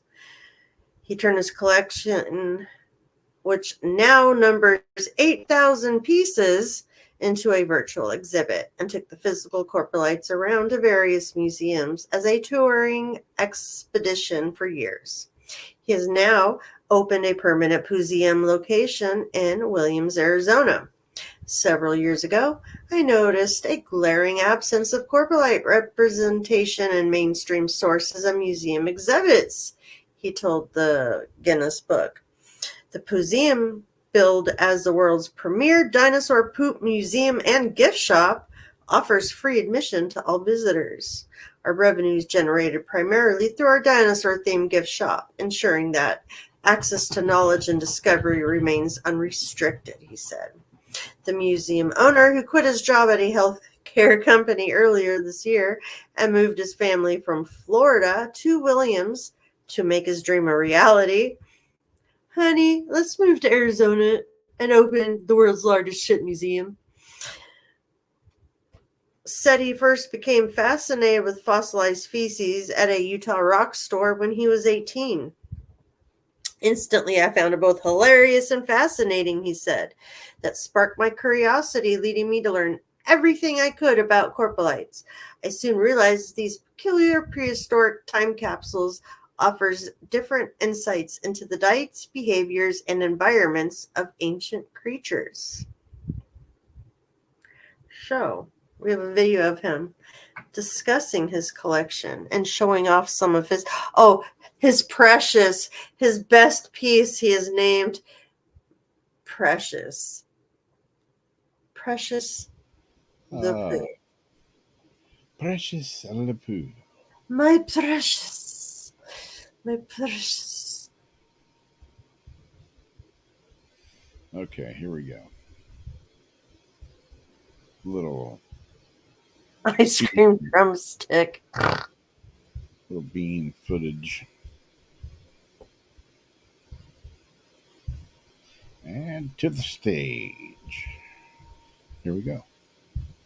Hello, my name is George Franson, and I have the largest collection of coprolites. What is coprolite? Fossilized poop.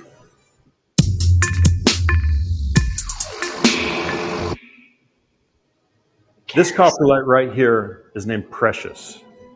This is the largest true-to-form coprolite ever discovered.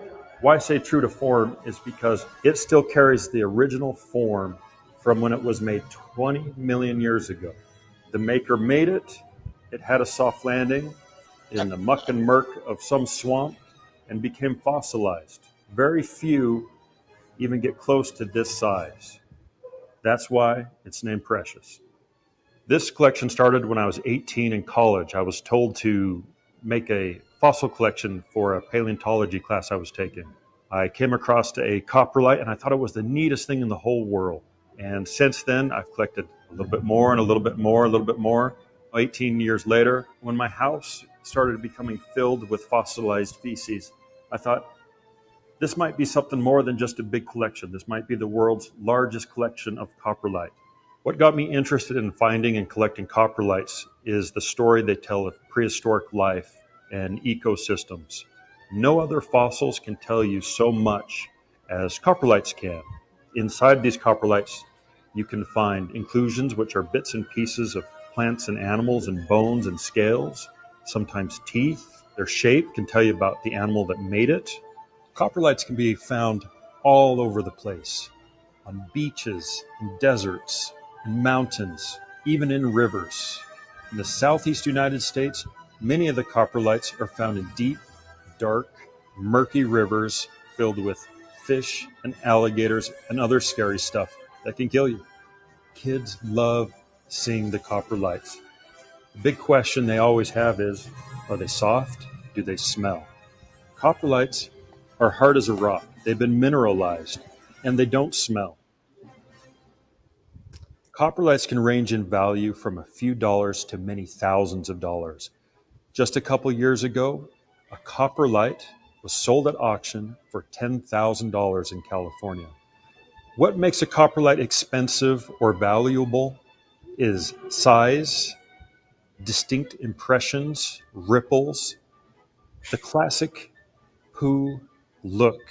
Anyone looking to beat a Guinness World Records title needs to have passion, lots of passion for whatever they're doing. Mine is coprolites, fossilized feces. Wow. I just love how matter of fact he is about it. Yeah. He's sitting there talking about shit Mm-hmm. as he's holding shit and shaking shit. I actually thought he was going to give it a little whiff or a little lick. This one over here almost looks like. It almost does. I thought I probably want to this look like a ding like an dong. eggplant. Yep. We're probably going to end up getting flagged. Yeah. That one's like a little scared turtle. You got the doo doo on me. And what is that? That is like. What the fuck is that?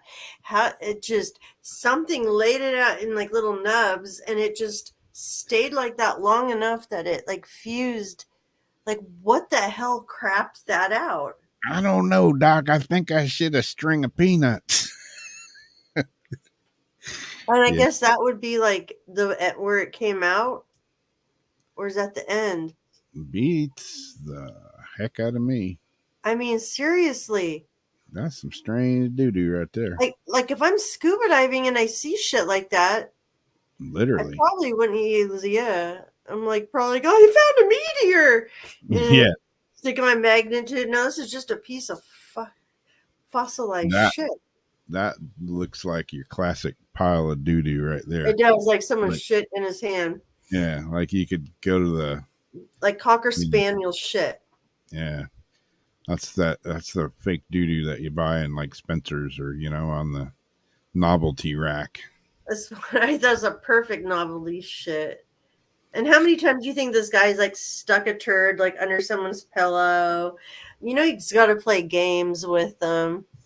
Like you're sitting there about to do something, and then there's like a turd sticking out. Is that a turd in your pocket, or are you just really happy to see me? Coprolite happens. And he's talking about the depths and everything, because those crazy dinosaurs and things are probably the ones that shat all that into the water. Yep. Oh, wow. My precious. My precious. Wow. Why? Because it's true to form. Yep. There's big doo-doo. That's a big one. I like that one scene in Jurassic Park, where Dr. What's his name, he's there. They got a humongous giant pile of dinosaur shit that they're like looking through. Like steam coming off of it. It was steamer. Oh, man. Wow. Doo-doo. Fossilized doo-doo. And that's what I was hoping for, Lynn, and that's why you did it. Because I thought this is so ridiculous. Everything's so crazy. I could have done some really other serious ones, but I thought we just need a good little laugh at the end here. But I bet Rob has something for us. Gary with You just never seen a boob. boob. God, if anything was so true. Except his mom's. I like Vicky Valancourt. She showed me her boobies, and I liked it. And I like them too. All right, what do I have? Vicky Valancourt's boobs. Women are the devil. Women had the devil, Bobby. The devil, the devil, the devil, the devil. Foosball's the devil's game. Oh my gosh. I didn't even think about that. What's that? Exactly. That would be me. Yeah. That That's would be nice. me. Poopy on me. No, but I would check with the magnet first. It's pretty poopy. Space poopy on me. All right, here we go. With the Crystal of the Week. Maybe. At the stage. There we go. You my crystal of the month. All right.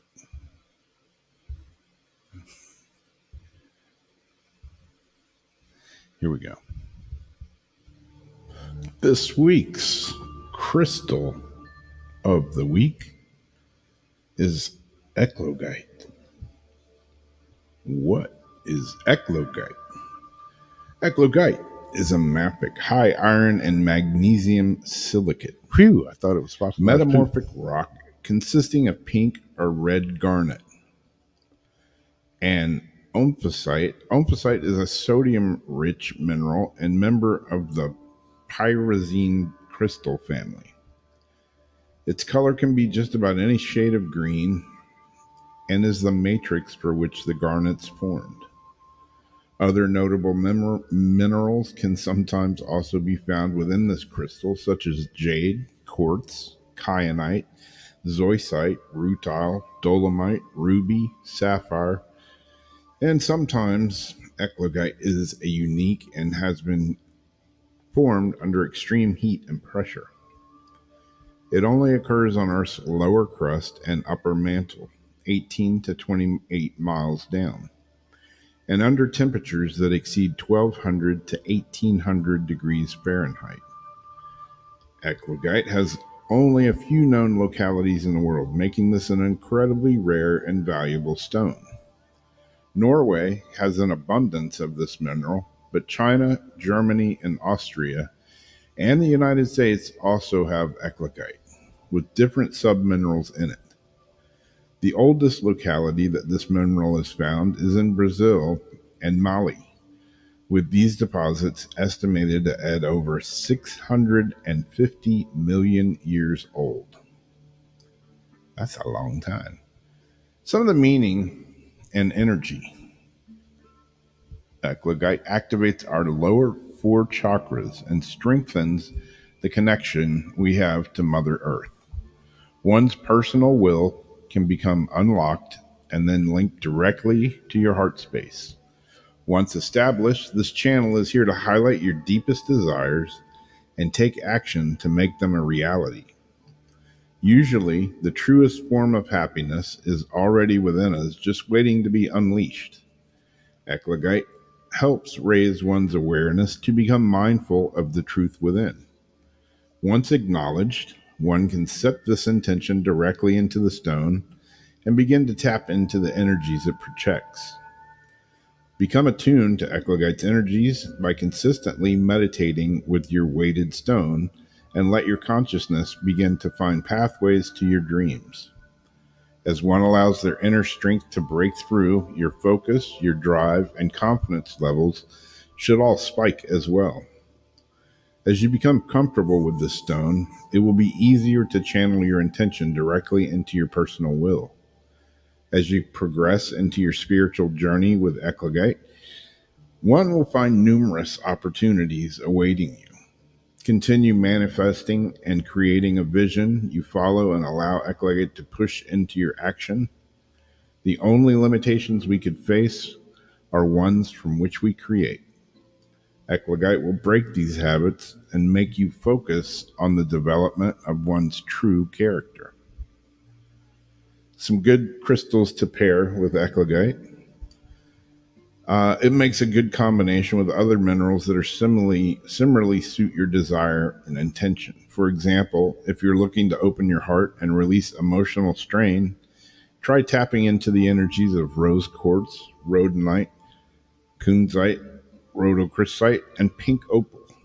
If you're looking for assistance with manifestation, try accessing the vibrations of pyrite, wolfenite, vandonite, tiger eye, or citrine. Lastly, to build a stronger connection with Mother Nature, attune your energies to green calcite, petrified wood, prehnite, serpentine, or all of these minerals in combination with eclogite, and it will have a drastic impact on one's life and spiritual growth. Find the stone that best connects with your energy and then allow it to become another tool that helps you evolve. There you go. That is little about this week's crystal of the week, eclogite.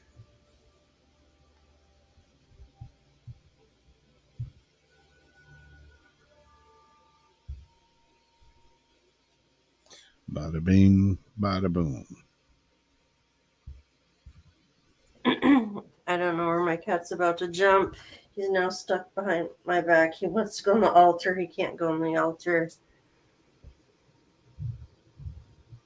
And his little back legs are going to kick up me. Oh, love bug. Come here, baby, baby, baby. Come on. Come on. Oh, baby, baby, baby. Oh, hurt. Here. Okay. Whew. Okay. I'm trying to look that up. See, there was another one I was looking at the other day where it was a combination where it had some ruby something in it, and it had a combination of like 3 or 4 different things grown together. Yeah. Kind of similar, but this sounds like something I'll be interested in maybe over that first one I was thinking of. How do you spell it? Oh, it doesn't let me copy and paste off of. Oh, it does. Okay.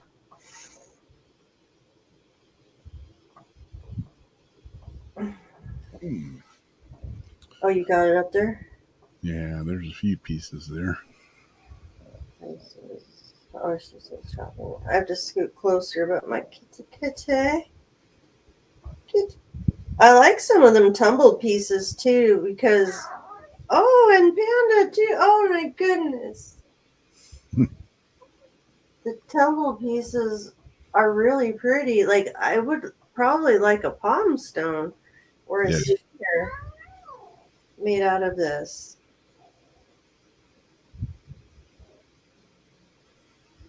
Yeah, I think this is probably going to be my next month's crystal of the month. Okay, everybody hang on, I'm scooting. Ready? Hang on. Hang on. Woo! All right. I just got this little beaut. If I can reach it. Oy vey. Oh no, I'm so close. I'm so close. Oh, fuck. Do you have a piece of it? Of that? I do not. Oh, fuck. Come here. I'm trying to grab something, baby. Oh my god, here it is. Alright. I think I just popped a hernia. What's up, cheesecake? Yeah. This isn't my crystal. I just got a piece of garden quartz. Yeah, that's cool looking. Can't tell without light on it, but yeah, that's cool. I like the innards of that crystal. Mm-hmm. It's fascinating. It is. It's one of those ones that, you get what you get. And it was either a squatty piece or some that it came between that and a little bit longer. So I was hoping for a little bit taller, but yeah, I'm happy with my, first one. I can still work with this one. It still holds the properties. Oh, love bug. Poor baby. Okay, come here. Get your legs in a comfortable spot because they flip flop. Mm-hmm.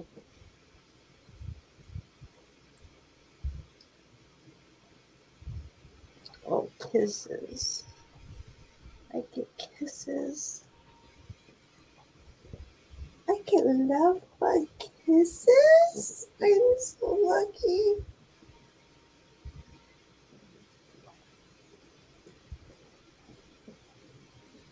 Well, there's some acolyte. The message is oh yeah.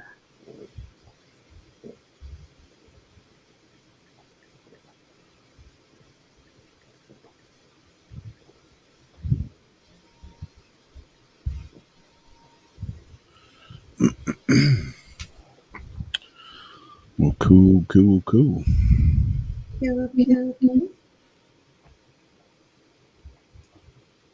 Oh, little love bug. I'm gonna figure out how to take this tumor off his head myself. It's cyst. Hmm. I don't think you can see it. Wait. Oh. And then on top of his little head, he has like this cyst. See it?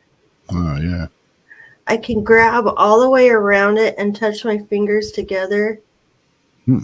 And I was like reading about it, and I've taken like these things out of cattle and stuff before, but I'm thinking because he really hates it, and so I'm gonna do some YouTube University, and Yeah. because it's really like honestly, it would just be a little incision, and I could probably pop it out and then get one of those syringes to suck it out. It's like cottage cheese, they said. Oh. But they said aspirating or whatever, like sucking it out, it'll come back. But it's like barely even hanging on. Like I even thought I could tie a rubber band around it and have it fall off like goat nuts. Goat. Well, that's how a lot of people on the ranch used to neuter their goats. Yep.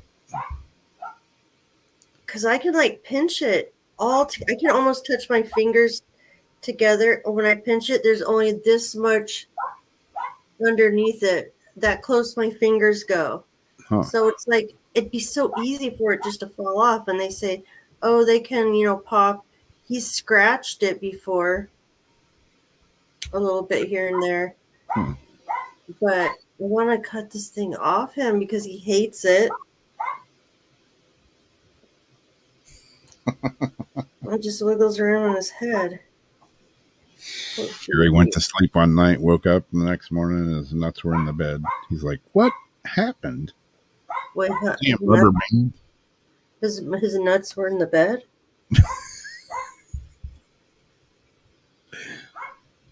Oh, no. These guys were talking on TV. Some stupid show I was watching, like Love and Hip Hop. And he's like, this dude keeps having kids over and over. And got his wife pregnant, then his mistress pregnant, then his wife pregnant, then his mistress got mad, so she got pregnant, had an abortion, then the wife got pregnant again, so then the girl got mad because she should have had a baby, so she got pregnant. Anyway, daughter said get a vasectomy. And the other guys are like, but do you get to keep one? And they're like, what do you mean? You get to keep a nut. He goes, dude, they don't take your nuts. These guys going around thinking they're actually going to cut their balls off. Damn. Shut up. Because I see her massaging it and just hope that, like, naturally, but with my luck, it's just going to pop and right in my face. Right in the eye. Like when I did that other surgery on Moose. Yeah. So I put my fingers under it and like pull it up. Like I can get all the way underneath it. It almost feels like hair holding onto it. But head wounds bleed and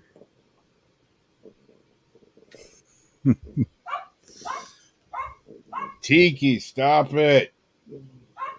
Yeah, she listens good, doesn't she? Freaking dog. Say my goodnight text. Wait for a second. Yeah. Speaking of goat nuts. Yeah, the diet that I started. I'm doing the carnivore diet. You definitely got to be a meat eater if you're going to do that diet. That's all you're eating.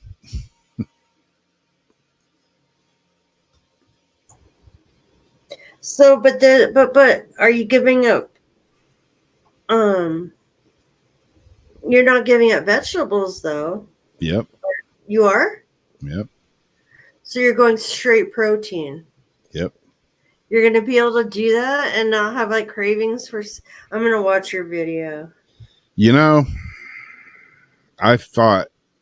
I mean, I made a video. I'm just rambling. It's like 20 minutes of rambling. And where are you gonna be getting your beef too? Since they're putting so much crap into the beef now. Yeah.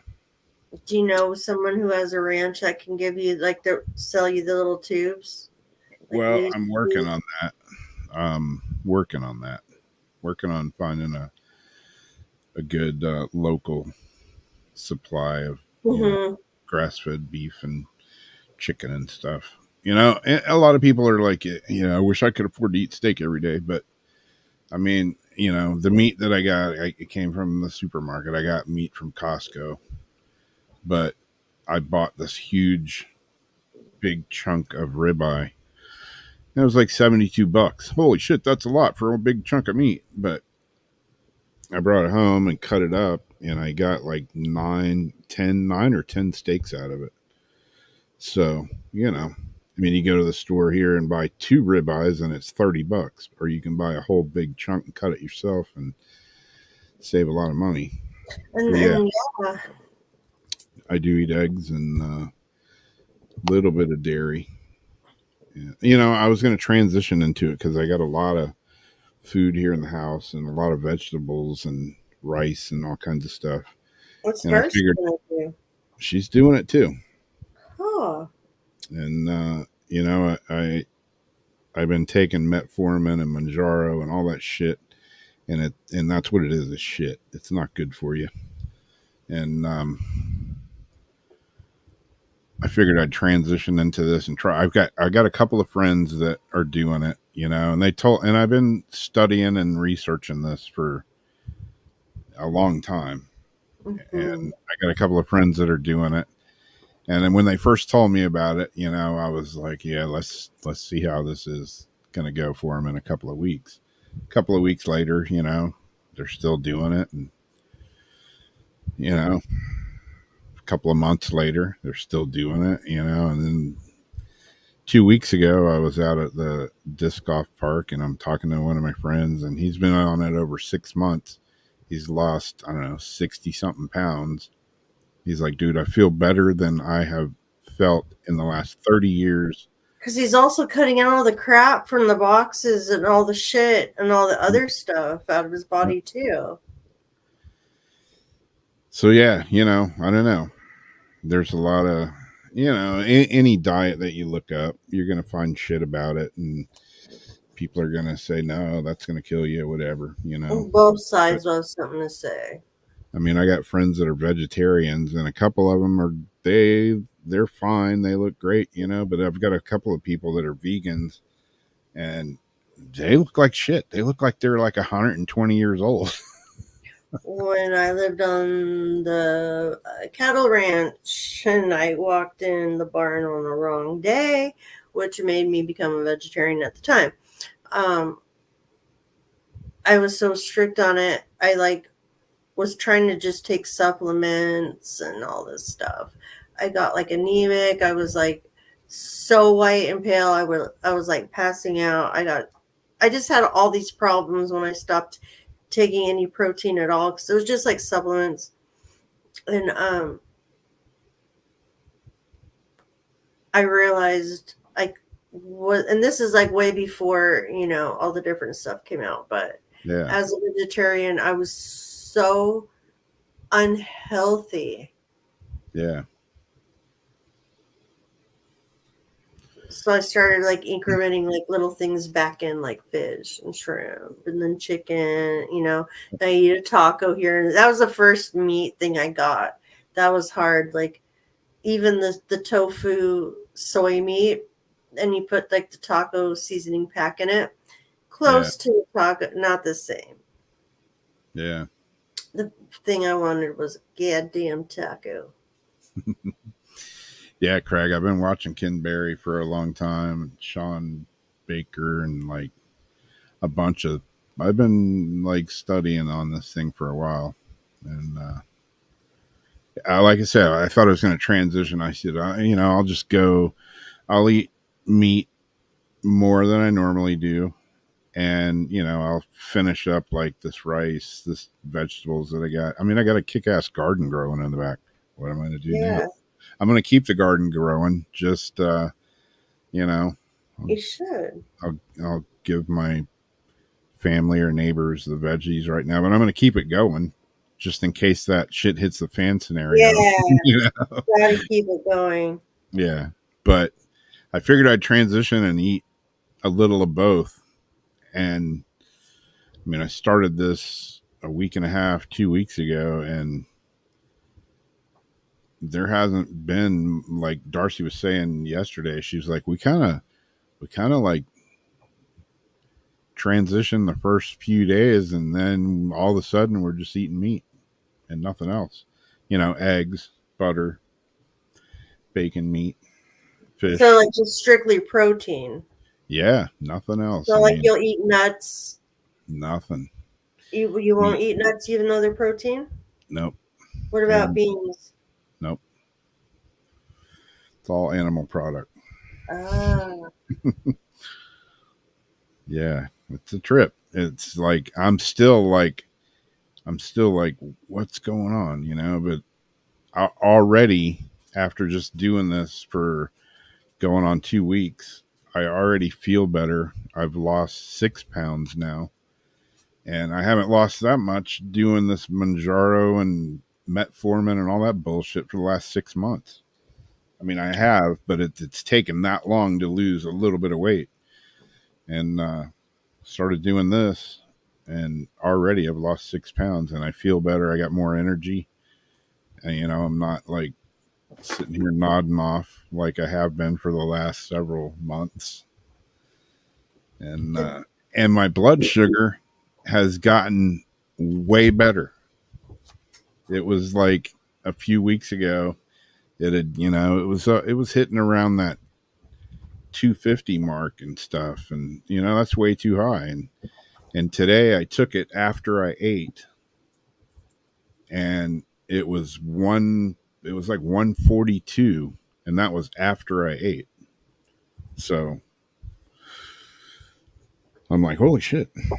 Another big thing is like fasting too. My mom watches on this one doctor show like how fasting like totally helps like cancer patients, and like if you do it every so often, it has like all these benefits to help like fight cancer and all that. But really sugar, cancer goes after sugar like a mother.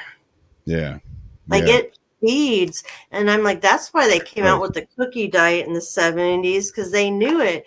And they pump us with all this like syrup and all that because they know cancer eats the hell out of sugar. Yep. Yeah.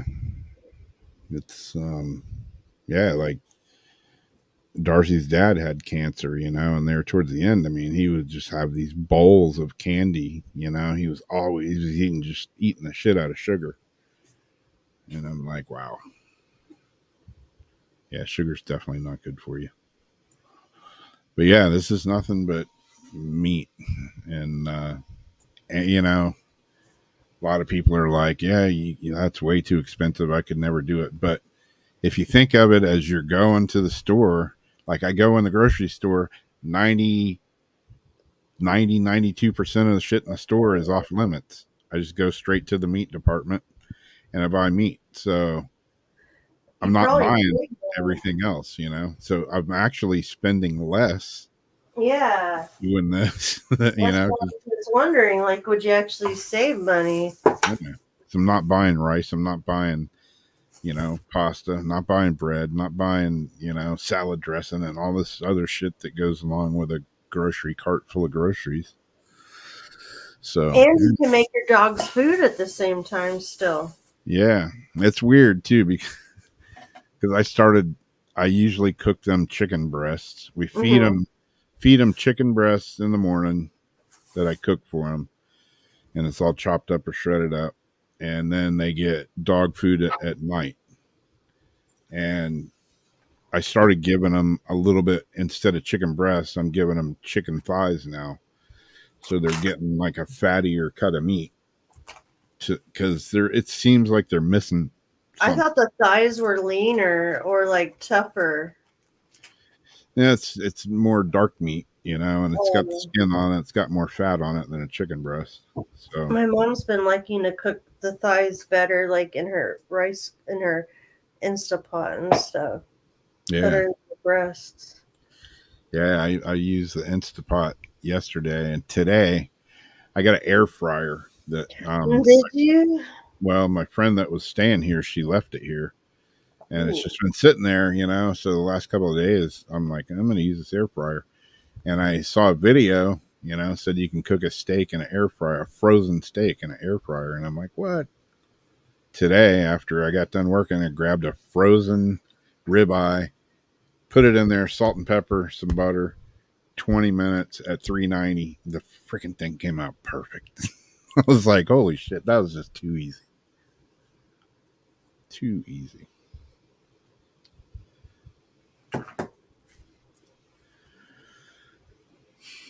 But yeah, I don't know. We'll see. My friend wanted me to commit to it. He said, if you do it for 90 days, I guarantee it's going to change your life for the better. Not just change your life, but for the better. And I'm like, all right, I'll commit to 30 days. He's like, all right, fair enough. After 30 days, I bet you $100 you're going to go for 60 days. Did you bet him? No. I was just like, I'm just going to go for 30 days. See if I can make it. And so far, it's been a piece of cake. And so it's what, 2 weeks now, you said? Yep. We're halfway through it. Yeah. And it's So like, does he it's like the easiest thing I've ever done. So does he is he changing for good? Like, is this like a lifestyle change, or is he just doing it for the 90 and then he's going to He's been doing it for 6 months, so a little over 6 months now. Okay. Yeah. And you know, I don't eat junk food per se, and like a candy bar, you know, if I had a candy bar, it would literally last me like a week or two. Darcy's always like, how do you make a candy bar last like almost 2 weeks? And I'm like, you know, just a little piece of chocolate here and there. Mm-hmm. And I don't have like a big sweet tooth. I do like ice cream, you know, like after dinner, ice cream is the bomb. But I got no craving for anything like that now. I figured bread was going to be another hard one to crack, but nope. I just been eating meat. I like my frozen oik, and that's my frozen oikos, my yogurt. I always look for the higher protein on that because it'll be like 17. I notice like the more protein, the thicker it is, and so I'm always looking for like the 23 at least gram protein oikos. Yeah. But I do that with the blueberries, and I'll cut up cherries and stuff. You know my yogurt routine. Yeah. But I put that in the freezer, and it's like so much better than ice cream. Oh yeah. Yeah, I'm you know, definitely been drinking a lot more water, and I'm using that's good. Using this this blurry thing that I'm trying to get to focus. It's Element. It's God, stupid camera. Element electrolytes.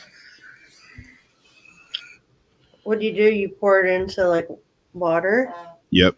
Oh, it's 11:11. Everybody close your eyes and make a wish. Ah, there you go.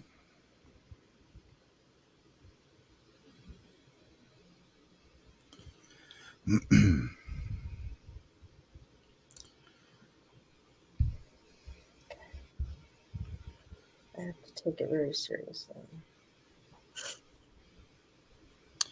Yeah, Azariana, that's the question. Is too much meat bad for you? Well, if you listen to a lot of doctors and stuff, yeah. Red meat's going to clog your arteries. It's going to do this. It's going to do that. You always hear like they go back and forth with it all the time, just like they do about eggs. Yep. Yeah, eggs used to be terrible for you. They'll blow your cholesterol out. Now it's like eggs are good for you. Yeah. Oh, but then after the vaccine, remember eggs cause blood clots. Yeah, exactly. It ain't the eggs that's causing blood clots. Just like coffee causes hypertension. Yep. Yeah. It's the American Diabetic Association. All those associations are all full of shit. They've all been bought off. And heart healthy diet. Since when are Cheerios supposed to be good for you? That's what I was just gonna say. Why is Cheerios named for some heart healthy whatever when it's somebody paid that shit off and they're like, oh yes, Cheerios are good. You should eat those for a balanced nutrition. Yeah, right. I don't believe anything that none of them tell me anymore. Don't get me wrong. I've always loved Cheerios, except at $7 a box for a non-family size of it. And I think they came out with something that was wrong, and then I think they fixed it. But $7 for a box of Cheerios. I'm like, now when I go to the store, it's like you really have to pick what you really want, what your real favorite stuff is. And you pick up things and you just, well, I do, because I don't just eat meat, put it back. Like I went and picked up the cereal like 3 times. I'm looking at it, $7. I just got buy one, get one free strawberries. I'm like, ooh, some of that could go on some Cheerios. Yep. Have that like for dessert at night, some strawberries and Cheerios. Nope. Yeah. Yeah, it's interesting. I figured I'd do some videos just to help keep me straight and motivated. Focused, yeah. Kind of document it. Hopefully 30, 60, 90 days from now, I'm not going, that was the dumbest shit I ever did in my life. I will never listen to your ass again. Yep. And I'm curious to see how it goes. And that'll be good probably too, like as you're preparing for what you're preparing for soon. Yep. That should help with that, shouldn't it? Yeah, big time. That's another reason for doing it. Well, I would think that would have some pretty good benefits.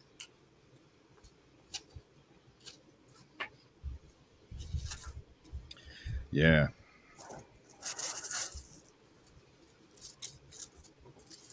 So we'll see. I don't know. I'm going to try to lose like 100 pounds. So we'll see.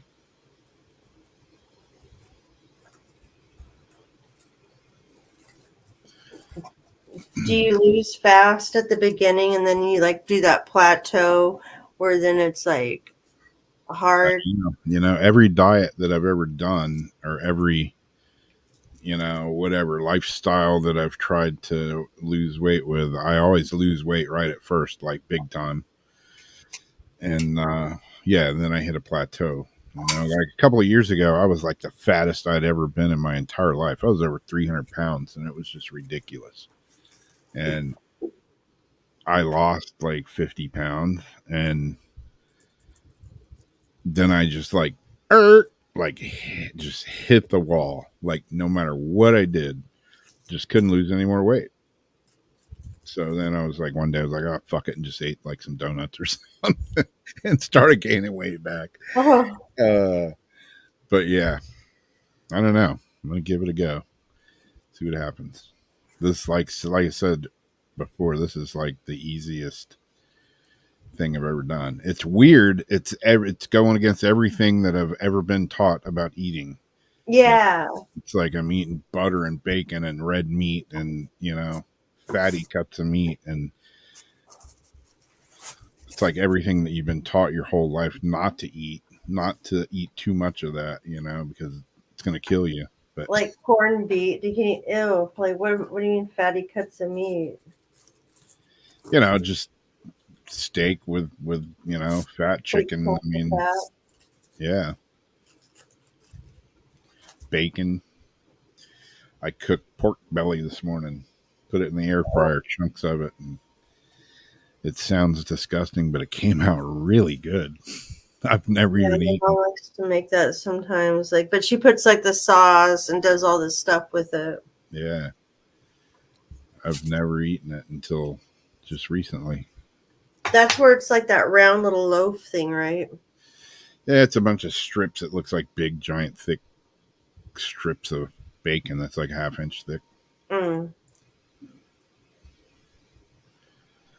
Yeah, I probably will get a brisket and pop it in the smoker. Ooh, smoker. You get those like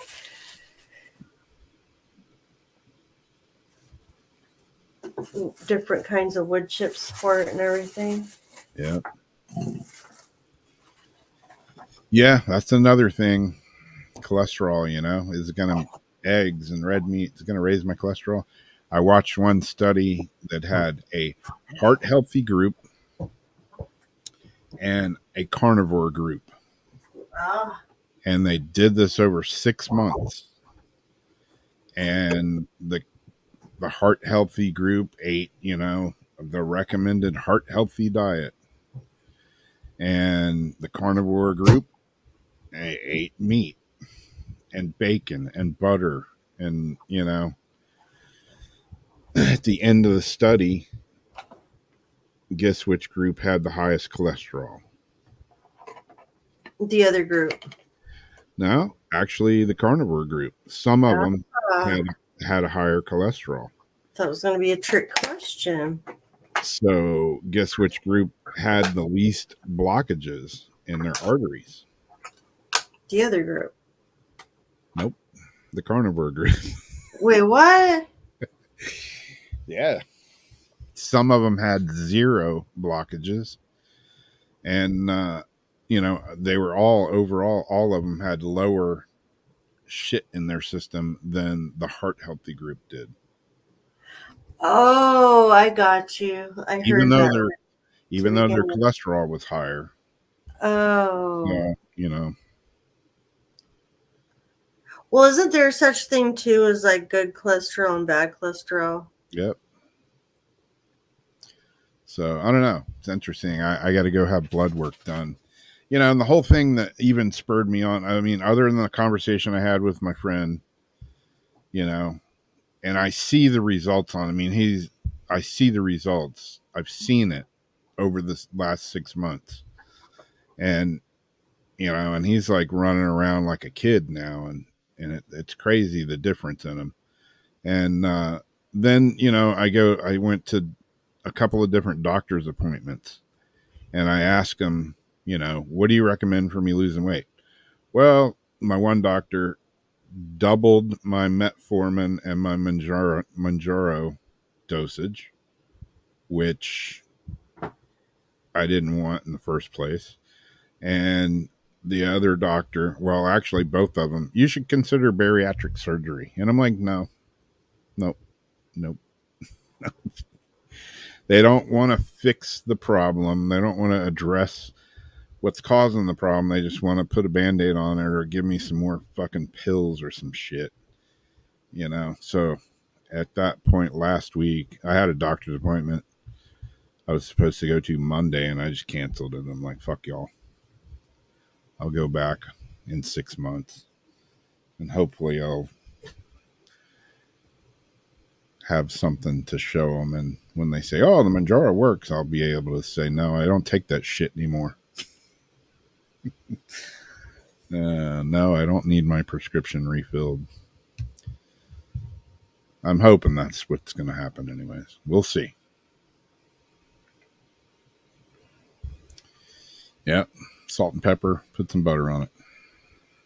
Yep, been using bacon grease to cook with, just like the old days. Mm-hmm. Got the little jar next to the stove. Yep. Yeah, exactly, Debbie. Exactly. Yeah, everything I asked my doctor the other day, it was either like, no, or it was like, let me look that up. And I'm like, dude, I can look shit up probably faster than you. You know, I'm going to a doctor and he's like Googling stuff. What the fuck am I doing sitting here paying this guy good money for? Nothing. I'm not bagging on all doctors. You know, my heart doctor fixed my problem. So, you know, I'm not ragging on all doctors, but I don't know. See, I start rambling about it and then it's next thing you know, it's 20 minutes later. We're out of here. So, what are we doing for Paranormal Sleep? We're not doing Paranormal Sleep, right? Because it's Father's Day. It's Father's Day weekend. Yep. I don't have any kids other than godchildren and four-legged furry friends, which one of them is at my knee right now telling me I got to go out and pee. So I guess we're out of here. I'm going to be cleaning up pee on the floor. So as you're saying that, I have to pee myself so bad right now. I'm like trying not to pee. Yep. All right, cool. We will catch y'all next time. And yeah, MDs do not know anything about nutrition. That's a fact. Maybe there's one out there that does, but mine don't know their ass from a hole around when it comes to that. I asked him about that. I asked him about nutrition, and he was like, Let me refer you to a specialist. I'm like, in your network. I said, am I the first person to ask you that kind of question? Seriously? I didn't mean to throw you off the tracks there with that nutrition question. Did I stump you? Anyways, that's my story. I'm sticking with it. Catch y'all later. Bye-bye.